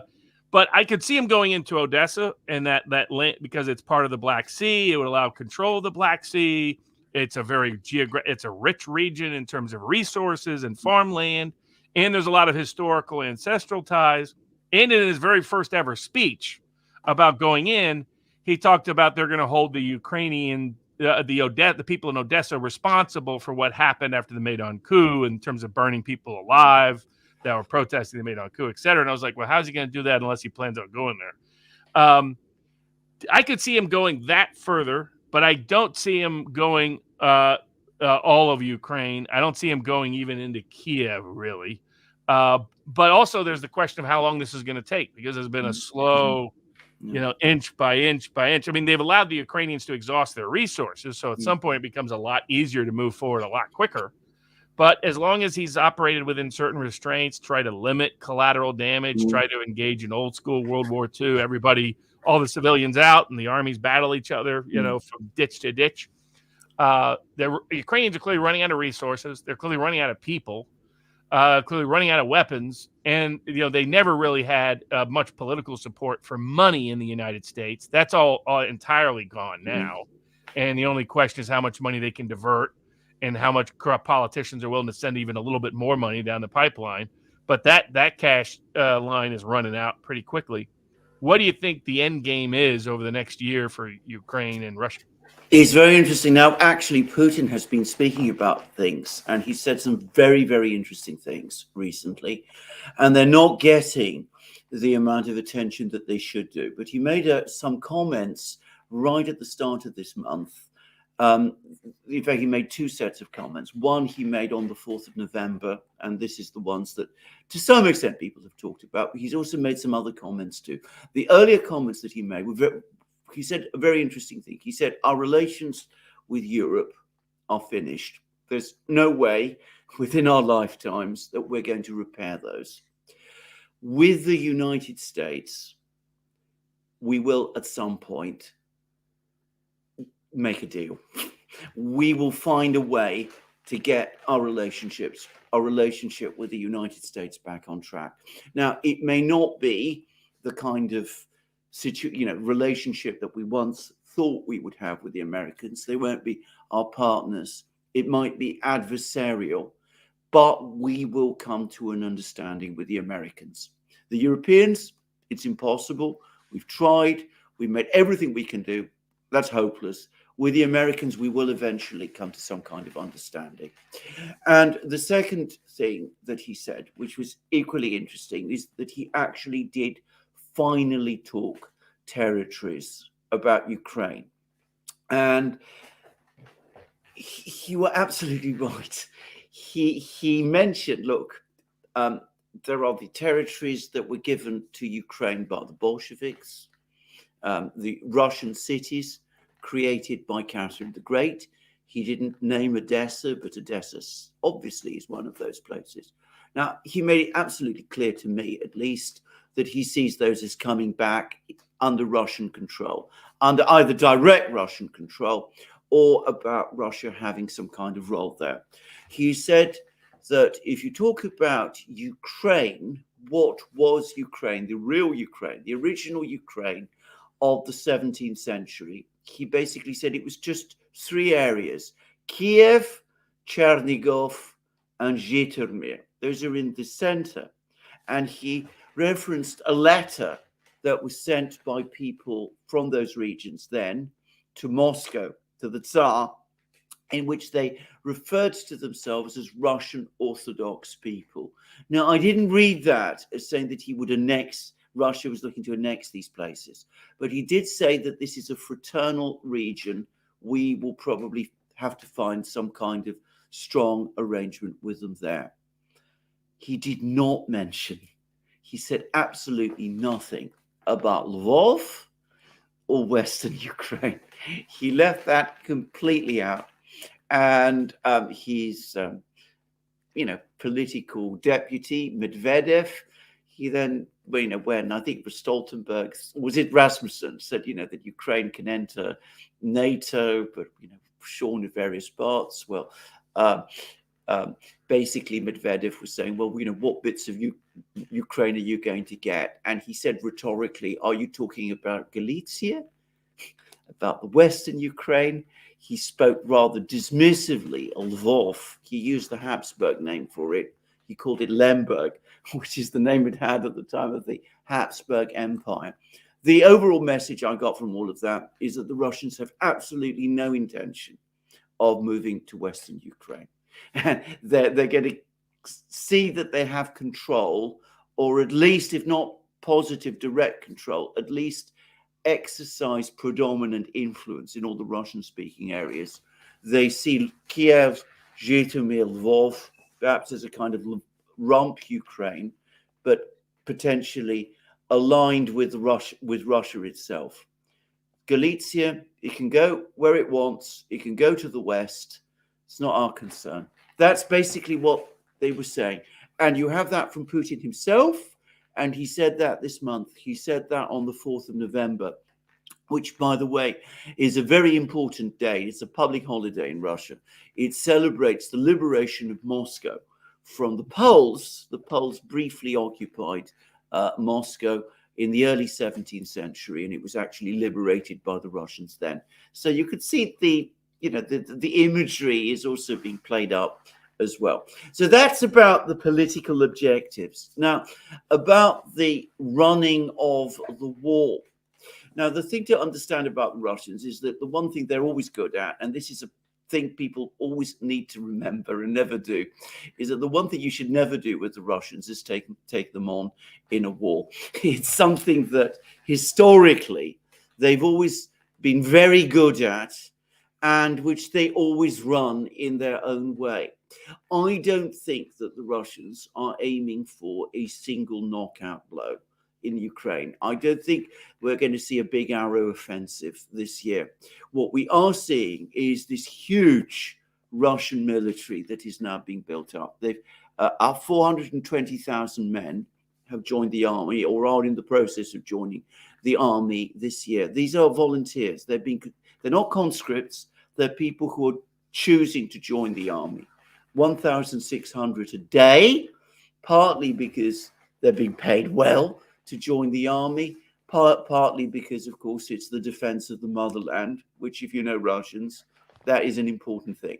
The military industries are working full tilt. They're cranking out every conceivable weapon, artillery piece, whatever that they can get.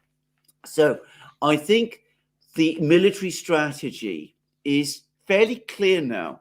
They're going to go on grinding the Ukrainian army down. They're going to continue to pursue this policy of demilitarization. They're going to let the Ukrainians come to them. They're going to grind them down. That may take a while, but that's what they're going to do.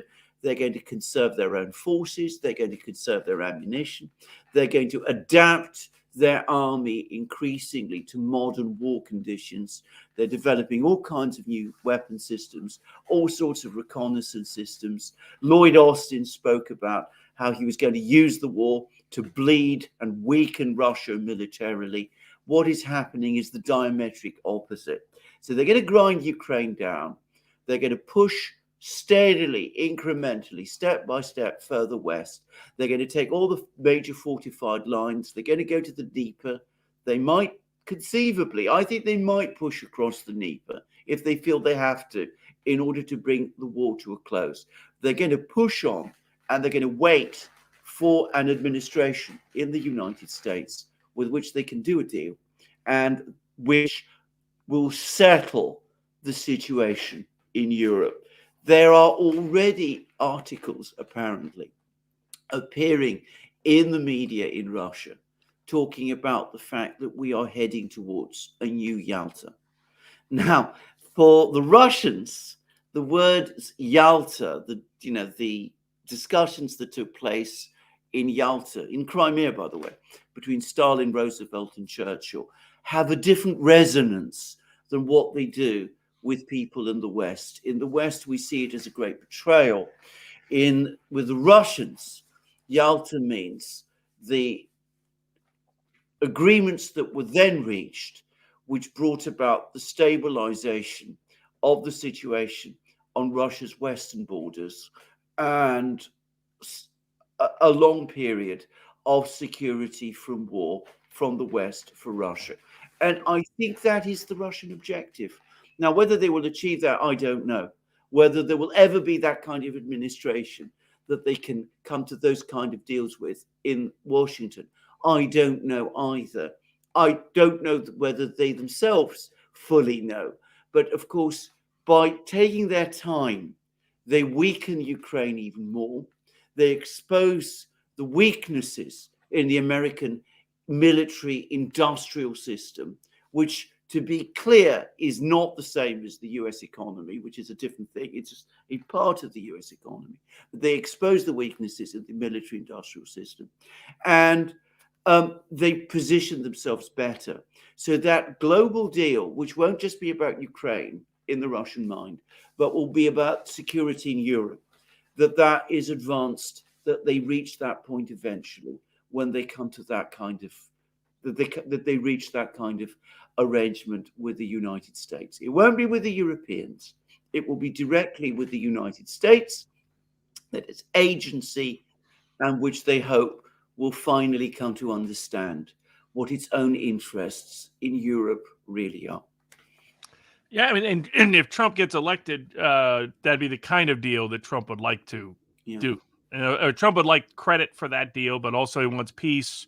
it would be very achievable. It would make sense for Putin to see if Trump can get elected or someone of that mindset, but that particularly Trump, who will be in a position to cut that deal, and Russiagate and the rest no longer restraining or restricting him in ways that I think now he regrets that it restricted and restrained him in his first term, as we've seen the disaster in the Ukrainian conflict. It also explains why the neoliberals and neocons are shifting to the Middle East. The bitterness of that wing of the State Department and the military-industrial complex and the intelligence community. I mean, some of the war people don't mind because they can find another war to sell their weapons. The Ukrainian conflict has not been a great advertiser for defense manufacturers in the West. There's a lot of weapons that were game changers that turned out not to change much of the game at all. And that's not good advertising if that's your product you're selling to countries and nations around the world. But for the state, the certain people are just going to go absolutely berserk at the idea of a Trump-Putin global deal that's Yalta 2. That will drive them sort of insane. The neocon Nickies of the world. So the war Karens.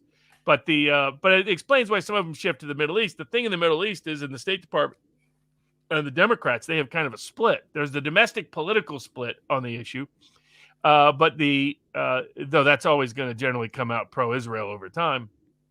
But in the State Department, you have the old Arabist influence, the neoliberals that go back to the Brits. They go back to Kim Philby's father. Remember, thought he was going to be leading the Greater Arabia, the number one ally, right next to the king there in the post-Ottoman Empire world. They all read Lawrence of Arabia. A lot of your like Kermit Roosevelts, your young CIA guys, they were all a lot like the MI6 guys.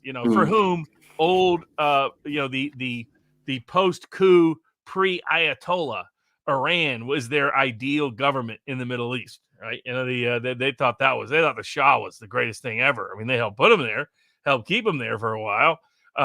Tricked them into thinking the Queen wanted him to stay, and some other things that have become famous stories over time. But you have that, and it confuses the heck out of American political observers because they don't. It's like, why is there this perceived sympathy with Iran mixed in with hawkishness towards Iran? It doesn't quite make sense. And that's because there is this neoliberal Arabist wing that has been on within the State Department and the CIA and the intelligence apparatus, actually anti-Israel from the very inception. If you go back and read some of the British Mandate stuff. I mean, they went back and forth on who they were going to side with. One minute they're going to side with the Jewish population. Next minute they're siding with the Arabs. Then they're siding with the Jews. Then they're siding with the Arabs. All kinds of conspiracy allegations about their participation in instigating conflicts between the two in the region. So there's that State Department split between the who are skeptical of Israel, who are very strong in the Biden administration. And then you have the traditional, more neocons that are very pro-Israel. Some of them are more, you want to use Israel as a wedge in the Middle Eastern world to be able to conquer the rest of of Arabia on their own way. Not so much always with the alignment of Arabian interests, but often without those interests being present. Domestically, politically, the anti-Israeli vote in America is always going to be pretty small. So you've got a small Arab Palestinian population, mostly in Dearborn, Michigan, Rashid Tlaib's congressional district. But otherwise, and Michigan's a swing state. But otherwise, it's the Jewish vote is about double what the Arab or Muslim vote is in the United States. There is the old Jewish left that was anti-Zionist from day one. And so consequently to this day, some of the biggest anti-Israeli voices are Jewish voices, which also confuses people now and then. But that's the old Jewish left from the beginning of Zionism that was opposed to the idea of an Israel existence. That's part of it. And some of it comes from their hard left associations to various degrees. But people like Chomsky have been anti-Israel pretty much as soon as Israel chose the U.S. in the Cold War. And then you've got the hard left, the activist left, mostly your Zoomers, some millennials on college campuses that have been anti-Israel since they rejected the Soviet Union from an ancestral ideological perspective. But those they have influence on college campuses. They have influences in some places. They're in, their voice is represented in the Jimmy Dores and others to a degree. I mean, he's not as extreme as some of them are. But the Aaron Mates, the Max Blumenthals, a lot of them represent that ideological strain on the left of being anti-Israel. And then, or if you want to call it pro-Palestinian, label it however you want. But that voting group is tiny, and in representative power is tiny. On the other side, you have Jewish voters for whom the issue of Israel is existential, particularly amongst Orthodox Jews, who are a minority of Jews in America, but amongst a lot of moderate to liberal Democratic Jews for whom, of older generations, boomers and Gen X in particular, for whom Israel is an existential question. And then you have evangelical Christians who I get a kick out of, Michael Tracy and Glenn Greenwald, God bless them. They're always trying to understand, where does this evangelical, and they come up with some crazy theories like, oh, it's a prophetic theory. There's a small strain within evangelical Christianity that believes Israel is the beginning of the second coming and so on and so forth. That has almost nothing to do with Israel's support amongst evangelical Christians politically in America. Having grown up in that community, it is simply because Israel has it goes very politically smart. Well, whatever you dislike about Israel, politically, when they took over, they have protected evangelical Christian access to what Christians consider their holy land. I mean, there's a reason for the Crusades, right? I mean, historically, I understand Crusades in today's politically correct terminology, the imperial, colonial, whatever. I did love the British fans who showed up at the World Cup in Qatar and didn't realize that wearing Crusade outfits might not be the appropriate outfit for the setting. But but it's because historically, when what Christians understand as the Holy Land has been under the jurisdiction of Muslim powers, they have not had the same degree of access that they have had under Israel. Indeed, to be quite frank, Israel was more generous to Christian access to Israeli properties and land that are affiliated with the Christian tradition than Christians have historically been towards the Jewish population if you go back over a longer time period. So there's strong sympathy within the evangelical Christian community with Israel for that reason. And you have some older generations that like Israel because they sided with the U.S. rather than the Soviet Union in the Cold War. I mean, it was probably one of the most brilliant tactical political decisions made. People forget Soviet Union was the first to recognize Israel. I mean, Stalin really believed Israel was going to be on their side, or at least not aligned in the way that, the rest of the Arab countries, became part of the unaligned and so forth later. But, that decision it built them a lot of good faith in a lot of communities in the United States. And then you have what I would call the geopolitical realist. Now, Israel is the one topic that I have found that it's almost 90% of people lose their minds because they're either so pro-Israel or so anti-Israel that people that you otherwise are like, hey, I'll get an honest, objective geopolitical analysis from this person. Whatever they think about, I won't get so much filters that I get wishful thinking substituting for strategic analysis, like we got on the Western side about almost every place in the West on Ukraine. But God bless him, like even Colonel McGregor, he's talking about Iran and Turkey are going to get together and they're going to wage war on Israel. I'm like, as you pointed out, Alexander, nobody who follows Erdogan actually takes his words, like he's going to, he's going to, but, he wants little skirmishes. In Iran, whatever you think of them, is not that level of insanity that they actually want a direct conflict right now with Israel. They're not in a position for that for a range of reasons.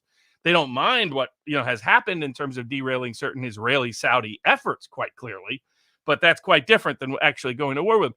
So I mean, Mearsheimer and then you have like people like Scott Horton, who I think the anti-war, anti-establishment left in America that's very anti-Israel is elevating Israel to such a degree that they're burning bridges with the best anti-establishment populist left candidate, anti-war, anti-deep state left in the history of the United States, or at least the modern history, in Robert Kennedy.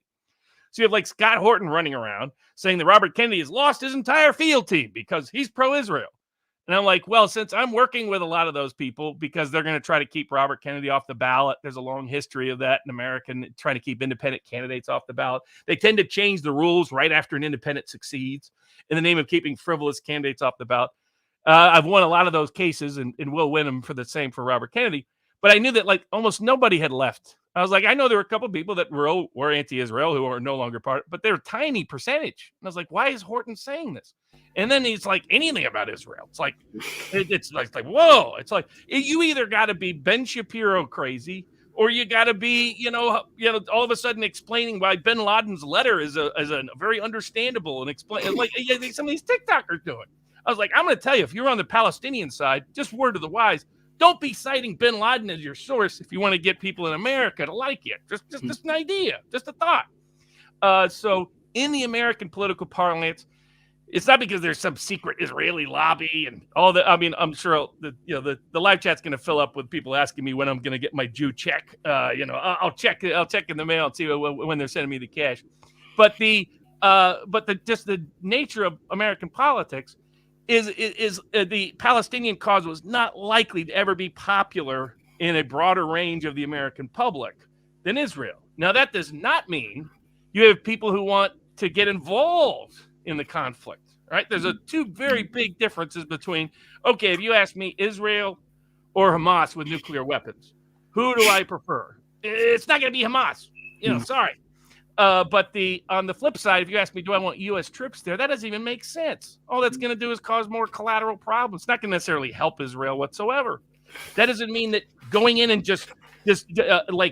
I'm skeptical of this whole reoccupation of Gaza. I mean, with a political regime that lives off of what I call victim porn, in the case of Hamas, then you give them what they want, by going in there and attacking the places they're attacking. I don't think they can achieve militarily the political objective that they seek.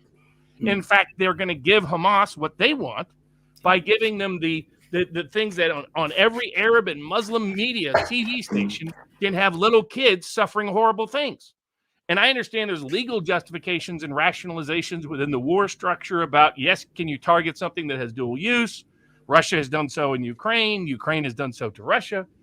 I'm not disputing that, but I'm disputing whether or not it's smart tactically to choose those particular paths, given that you have a large part of the Arab Muslim world and large parts of the global South that are looking for an excuse to be anti-Israel at this precise moment. So I'm hoping they're more restrained than they've been so far. But when people ask me, what do I think is going to be the domestic political fallout? It's mostly that the neoliberals and the neocons can't agree on Israel within the Biden administration. That will be a constant source of tension and conflict. That's what you'll see them like on China. One day one way, next day another way. One day one way, next day another way. I mean, they'll go back and forth with contradictory messages out of the Biden administration. It'll be a disaster, like everything else has been a disaster. But domestically, politically, outside of your hardcore Democratic activist communities and some influencers who are willing to burn bridges with Robert Kennedy over Israel, I mean, the Kennedy support to Israel goes back to his father, goes back to his uncle. I mean, the Kennedy liberal embrace of Israel is very simple. They saw it as a religiously tolerant place for victims of the Holocaust to recreate a sanctuary in the modern world, and they've respected the way Israel operates and governs ever since. The Kennedys are deeply aligned with Israel. So, and my question to those people that are anti-Israel is, are you willing to burn bridges to a guy whose voice is up, like you agree with him on 90% of the issues on anti-war, anti-deep state, anti-national security state, all those things over Israel? Why is Israel the one issue worth destroying those coalitions over? I don't think it is in the United States. But politically, the pro-Israel side will almost always prevail for those reasons, whether people like it or dislike it. The question is whether Trump could put together what could he, it's easy to see what his path could be to recreate peace in Russia and Ukraine is. Yeah. He already knows what Putin wants. He's already willing to accept most of it. So he could put back into the train the operation he had with North Korea that could lead to different resolutions in terms of de-escalation of China. He's never been for military conflict with China. He's been for protecting America's economic borders with China. And China's got its own internal real estate, domestic issues that it's trying to fix economically in the middle of all this anyway. I don't know if the Abraham Accord strategy was a smart strategy. To use appeal to the royals in the Middle East who want to create investment for their countries, want to create tourism for their countries. that, hey, you don't want to be you don't want Allah Akbar to be a line in a movie that comes right before something blows up, right? You want it to be a much more positive symbol. And one way to achieve that is to achieve a peace accord with Israel. That's obviously blown up by all of this. I don't know how easy it will be to put back together what he thought he could achieve in the Middle East if he gets back in, though it depends on what happens between now and election day in terms of the risk the U.S. Biden administration just almost accidentally escalates somewhere in the Middle East. Because I think you're right, Alexander. I don't see Turkey or Iran escalating at this juncture. Absolutely not. Now, lots of things again, Robert. Lots of things to go through. Alexander, I'll discuss all of the issues that Robert brought up, and after this, Robert Alexander, Spain. Let's pivot to Spain as well, because a lot of people want to talk about Spain as well. Absolutely. Can I just go ahead? I just want to bring that up before we close out the show. Yeah, I have a personal beef on the subject of Spain, okay, so I'm particularly go ahead. Yeah, but anyway, let's go through these things. Let's tick them off one by one. Now not tick them all off one, but let's just talk a few things. Let's start with Robert Kennedy. First of all, you're absolutely correct. My very earliest memories, political memories, as I've said to many people many times, especially of events outside Greece, I was a little boy then, was of Robert Kennedy. I mean, he was somebody I remember. I can remember the day that he was assassinated and the effect it had on people in Greece and the sort of sense of depression and shock that people had. And one of the things I already knew about Robert Kennedy at that time, this is, a little boy, was that he was pro-Israel. It was something everybody knew. I mean, it was something that everybody took for granted. This was, just after the 1967 Six-Day War. He was supporting delivery of Phantom fighter jets to Israel because France had imposed an arms embargo on Israel. You're absolutely correct. This is the tradition in the Kennedy family, and RFK Jr. is simply following in that tradition. Now, all my political life, I have known people do this. My aunt has always, again, I go back to her because she was the most astute politician I have ever known, and she instructed me a lot about politics. Then you will always find somebody who will say to you, I will vote for you. I agree with you on absolutely everything, but there's one thing I don't agree with you on, and for that reason, I'm not going to vote for you. Now, if you do that with every single political leader that you come across by a process of elimination, you're not going to end up with none, because it is impossible for two human beings to agree with each other on absolutely everything. If people feel so strongly about Robert Kennedy's views on Israel, then it's very simple. If they don't want to vote for him, that's their business. Why don't they go and stand for election themselves and see where that takes them? Because that's how the reality is. And I just want to say this. What the position people are taking, you agree with somebody on absolutely everything. You agree with their economic policy, their foreign policy. You think that the state of the world, the condition of world peace is so important that you're going to support this person, only you're not because you disagree with him with one thing. That is not politics. That is not a mature political position. That is what my aunt always used to tell me. If you are in that kind of mindset, then you are not being serious about how politics is conducted. You have to put aside your own feelings. Look at the larger picture. Say to yourself, is this somebody I trust to follow my particular agenda, to advance my interests, to secure the interests of my country and my nation, and to secure the peace of the world? If you think that, then you vote for him. If you're going to argue with him on some particular topic, and it may be any one of a number of things that you feel very strongly about, well, then you're obviously going to be in a minority. And perhaps, as my aunt always used to tell me, well, in that case, perhaps you should stand for election yourself, because you're not going to find any other way to advance your cause than by doing that. So I think, as I said, this is ridiculous. And by the way, I've been looking at the opinion polls in the United States, and I can't see myself. And I have to say this. I mean, I'm not perhaps an expert in examining polls, but I haven't seen that this has so far made any dent in Robert Kennedy's standing at all. And the reason is, I'm sure that there are people who disagree with Robert Kennedy about this issue, but who still support him, because as far as they're concerned, he is the person who they trust to move the things that they, to advance the other things, the very important other things that they care about. Now, about the Middle East, this has been a problem that has existed all my lifetime. It's not going to be solved anytime soon. My own view about this is well known. I have never for one moment believed that Iran, Turkey, Saudi Arabia were ever going to do any of the dramatic and drastic things that people talked about. I've always said that Erdogan, in my opinion, he blusters all this time. I think it's actually working against his interests, actually. I think he's gone too far.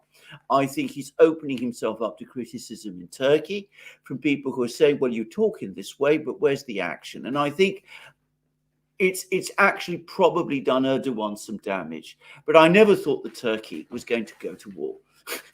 I think that's a fantastic idea. I don't know where that idea has come from. The Iranians are absolutely not going to go to war. I said this in a program on X Spaces, where there was Vivek, by the way, and Elon Musk, and Lieutenant Colonel Daniel Davis. It was right at the start of this conflict. They were all worried, and they were saying, is this thing going to escalate, or are all these Arab and Muslim countries going to take all this dramatic action? I said they are not.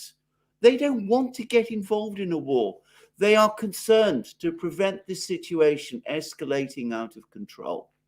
And they're going to look for diplomatic steps that they can take forward, which will advance their interests. The only people who want war in the Middle East, that big regional, all-expansive war in the Middle East, who want to set the whole of the Middle East in flames, they're not in Tehran. Well, there may be some people in Tehran, but they're not primarily in Tehran. They're not even with Hezbollah. They're certainly not to be found in Ankara, where, as I said, Erdogan's words are all bluster. They're to be found amongst a very powerful, very dangerous neocon faction in Washington that wants war wherever it can find it and wants to expand war wherever it can. And I, for one, personally, am very worried about all these massive American military deployments in the Middle East. They are beyond anything that you would need to deter. I don't believe that kind of deterrence anyway is necessary. And I think that they're a very dangerous temptation for some very dangerous people in Washington, that they might be looking for excuses to use it. Anyway, that's what I want to say about that. Thirdly, the thing I want to say is this. In my opinion, we come back to the problems with the current administration. They have not handled the diplomacy of this crisis at all well. We've had Blinken wandering around the Middle East, having the door slammed in his face. We've had Biden wandering around the Middle East, and the Arab leaders don't want to speak to him.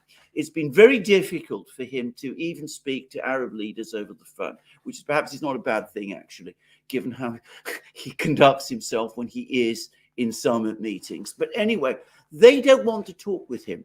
And instead, because the United States is not getting ahead, is not looking for practical, viable solutions to this particular crisis, or indeed to the long-term crisis, they're opening a space for others to step in.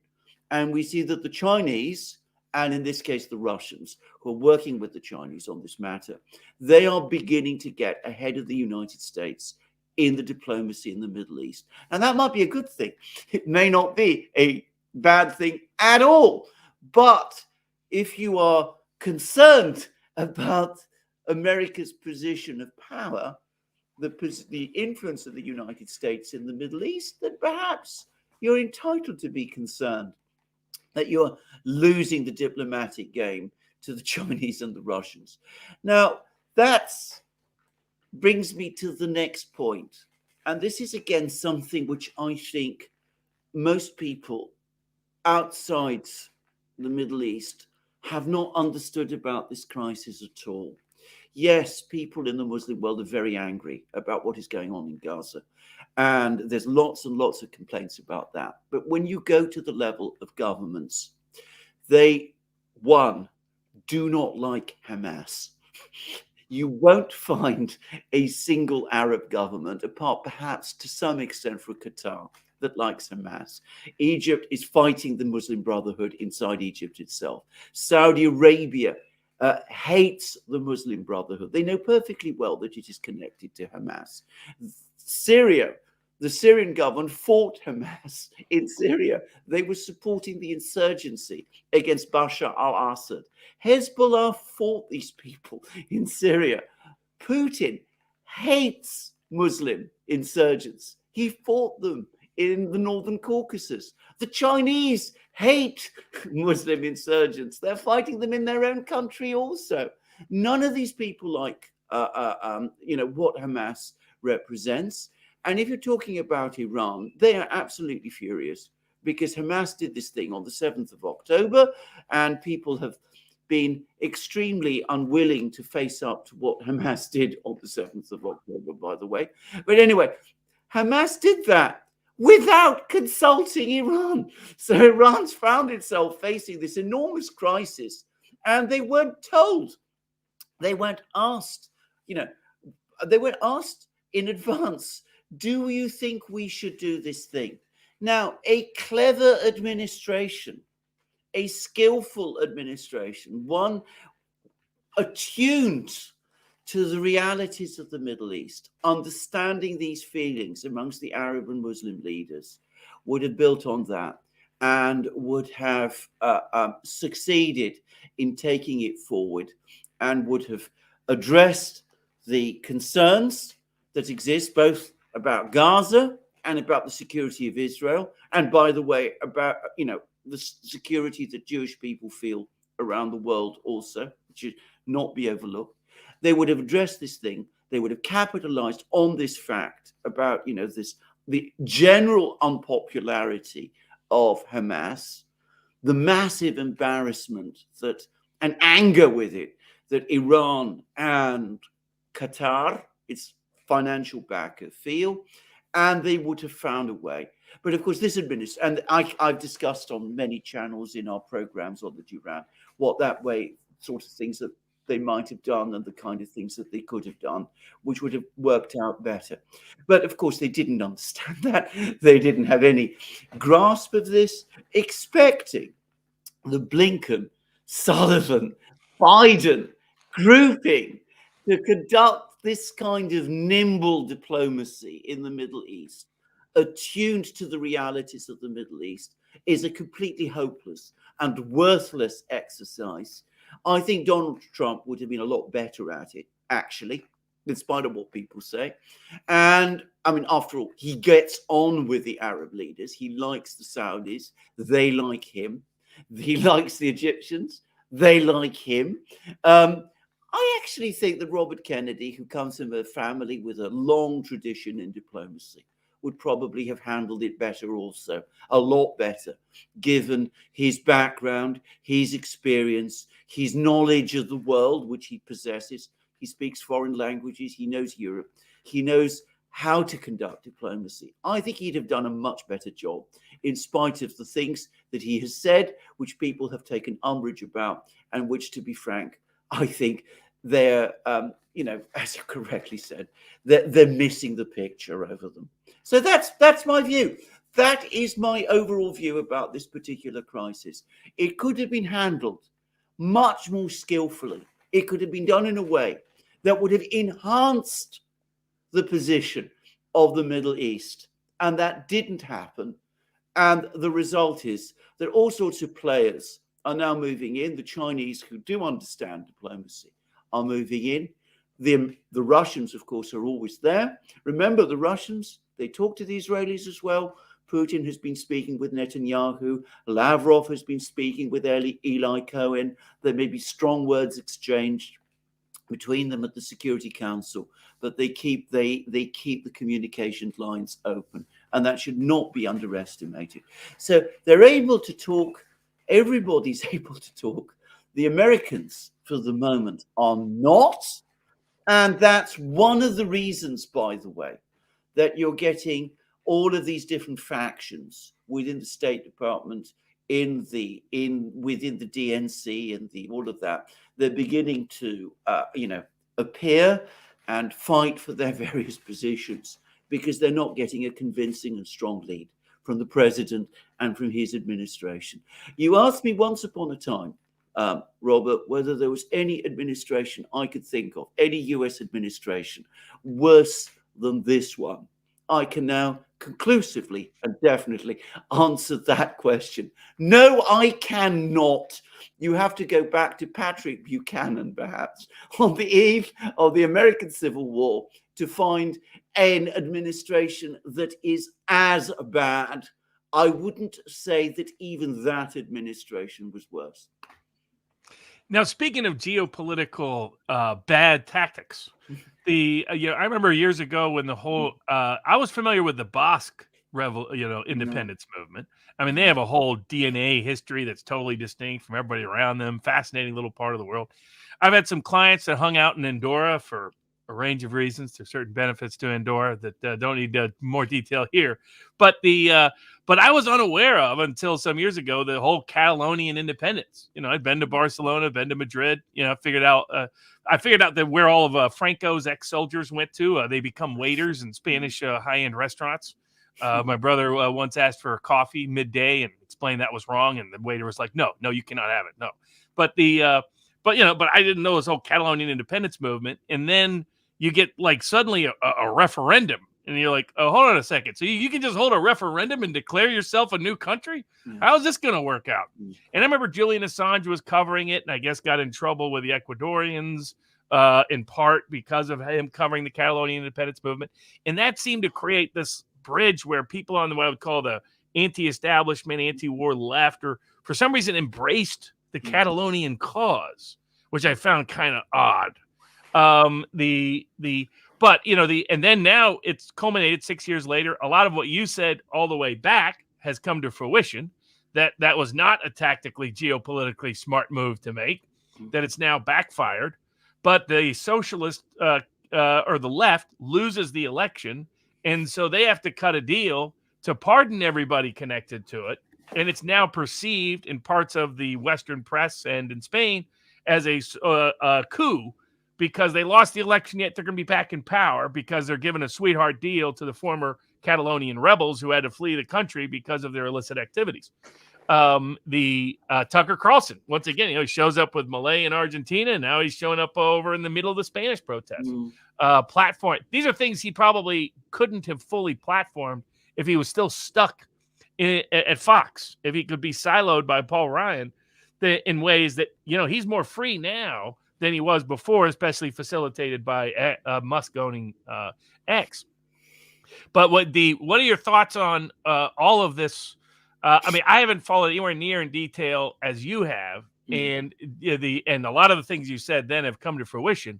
But what struck me about all of it was the lack of geopolitical realism by people who substituted wishful thinking for good strategy, like we saw in bad Ukrainian analysis, like we've seen in both sides of the Israeli conflict. Seemed like that's part of what really happened here. People made tactically bad decisions because they wanted something to be so that wasn't so. And now we're getting all the political fallout from it.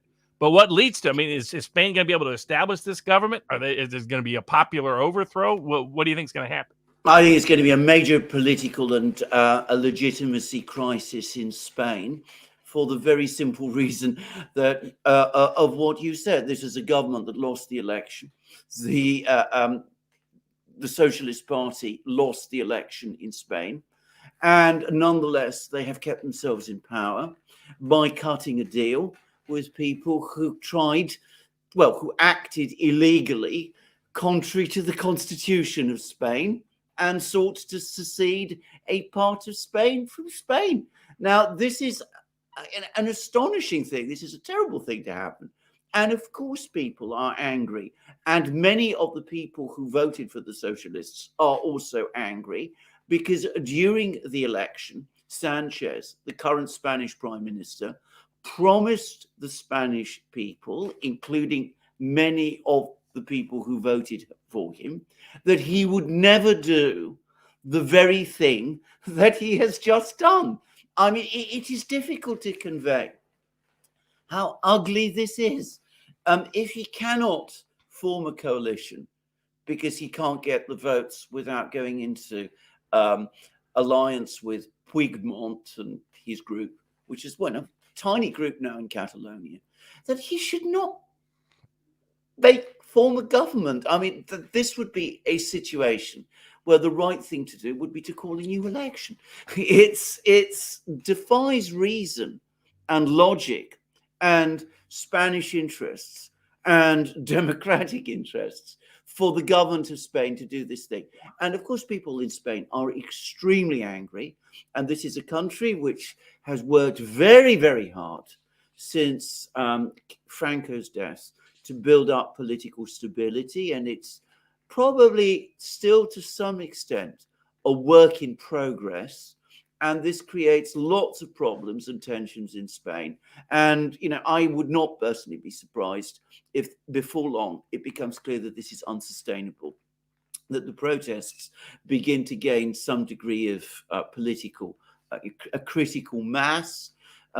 There is concerns then expressed within the government that this is simply not possible, and in which case the government collapses and we will get an election in Spain, at which point there will be presumably a landslide for the right-wing parties, which many people expected would in fact be forming the government in Spain now. Anyway, that's where we are today. I just wanted to say a few things about the situation in Catalonia. I think one of the great problems is that a lot of people understand the issues of Spain very much still, taking them from the sort of framework, the romantic view of the Spanish Civil War, and also the fact that Barcelona, as you absolutely rightly say, is an extremely attractive, very cultural place, very attractive place. It's a wonderful place if you've been there. And, they've all read George Orwell's book, or many of them on the left have done George Orwell's book, Homage to Catalonia, and all of this. The reality was that this grouping, this group of people, this party that gained power in Catalonia and which held that referendum, acted entirely unconstitutionally and illegally. They did it without agreeing this with the Spanish government. They were trying to organize a secession, knowing full well that the Spanish government at that time was strongly opposed to it, knowing also that there was by no means overwhelming support within Catalonia itself for secession.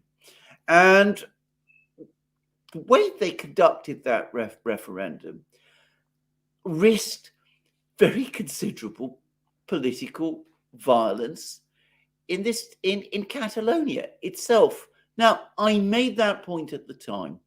I was strongly opposed at the time to the moves that this particular party was making.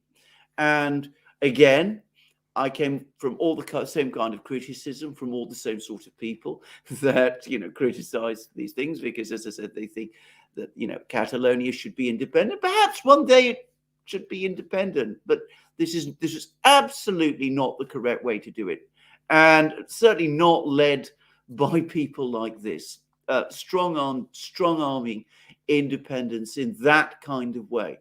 And what has happened since then is that the Spanish government acted decisively to break the power of this party. They brought legal action against the leaders, which under the Spanish law they were entitled, indeed under a duty to take. The people in Catalonia themselves understood that what had been done by this party was wrong, and its support collapsed. So we are talking about a relatively small group within Catalonia that Sanchez has now given an amnesty to, and in effect anchored his coalition upon against the will of the Spanish people. I think this is an unbelievably reckless thing. And it tells us once again that when people talk about populists, because of course much of the criticism of the right in Spain, the right-wing parties in Spain that were seeking to win the election and to establish a new government, when people talk about populists being the people who threaten democracy, it's those who oppose the populists more often than not who are democracy's real enemies, because there is nothing democratic about what we have just seen. Is it fair to conclude that Biden will not be coming to the rescue anytime soon? Well, I think if he does come to the rescue, then all I can say is poor Spain. Yeah, exactly. Spain will be broken up then. Yeah. And God knows what way. I mean, Sanchez, if I may say so, is a complete pillar of the European EU establishment. That is what this is all about. There are critics of that establishment on the political right in Spain. The party, Puigdemont and his group, by the way, are fervid supporters of the EU. I mean, one of their ideas was we split away from Spain and we join the EU as Catalonia. And there were people, I remember there was a time when, the EU itself was talking about, the EU being supporting the regions. They never really liked sovereign states or governments. So, supporting the regions, and you could start to see the connections that were happening.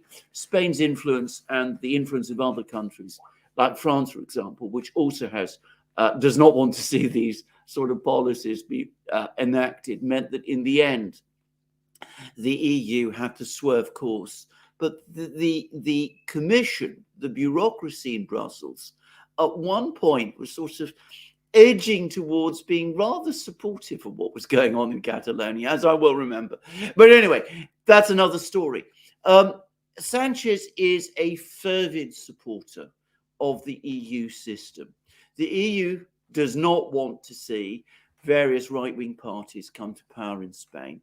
And that is what this is all about. They would rather see a deal done with Catalonian separatists and risk the political stability of Spain than allow an opening to anti-EU forces in Spain itself. Well, fellas, what do you say? Let's wrap this one up. We covered a lot of ground.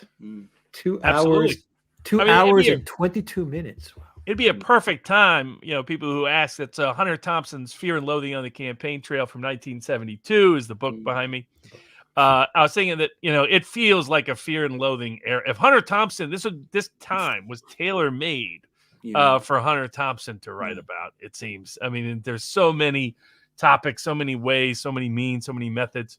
The only question is, does, basic humanitarian principles survive this assault from these professional managerial class bureaucracies, whether in the EU, whether in the State Department, whether the American deep state, whether in parts of Britain, wherever it may be. At least the hopeful part of the Argentine election, however people perceive him, is that it showed the power of the people to overthrow a corrupt administration, and at least the hope that maybe something different can come about. We'll see if the American public wants the same thing to happen with Trump. So we'll see if we can make it to 2025 will be the question in the interim. Absolutely. A lot of elections in 2024, guys. A lot of elections. Yeah. I miss Hunter Thompson, I should say. Blue Sky says, I read that book back in the day. Wow. Maybe time to read it again. Yeah. Fantastic. All right. The great Robert Barnes. Where can people find you, Mr. Barnes? Yeah, if they want a late Thanksgiving gift other than the Duran shop where I got this, they can also go to vivabarneslaw.locals.com, pinned towards the top. The Great Amish Farmer, Amos Miller, if you live in the United States. You can get some of his great apple butter. It's being used as a fundraiser for Free America Law Center that supports Amos Miller's right to farm outside of the FDA and USDA trying to shut it down. Brooke Jackson's big case against Pfizer and the COVID vaccine and how dangerous it is has been disclosed about the AstraZeneca vaccine, so-called vaccine in Europe. So that you can support those kind of cases. And if you just want any and all the content, or if you just want to troll, you just have to pay the toll. You can do so at vivabarneslaw.locals.com. I will have that as a pinned comment down below. Robert Barnes, Alexander Mercuris, to all our moderators, thank you very much, and everyone that was watching us on the Duran.locals.com, Rockfin, Odyssey, Rumble, and YouTube. Take care, everybody.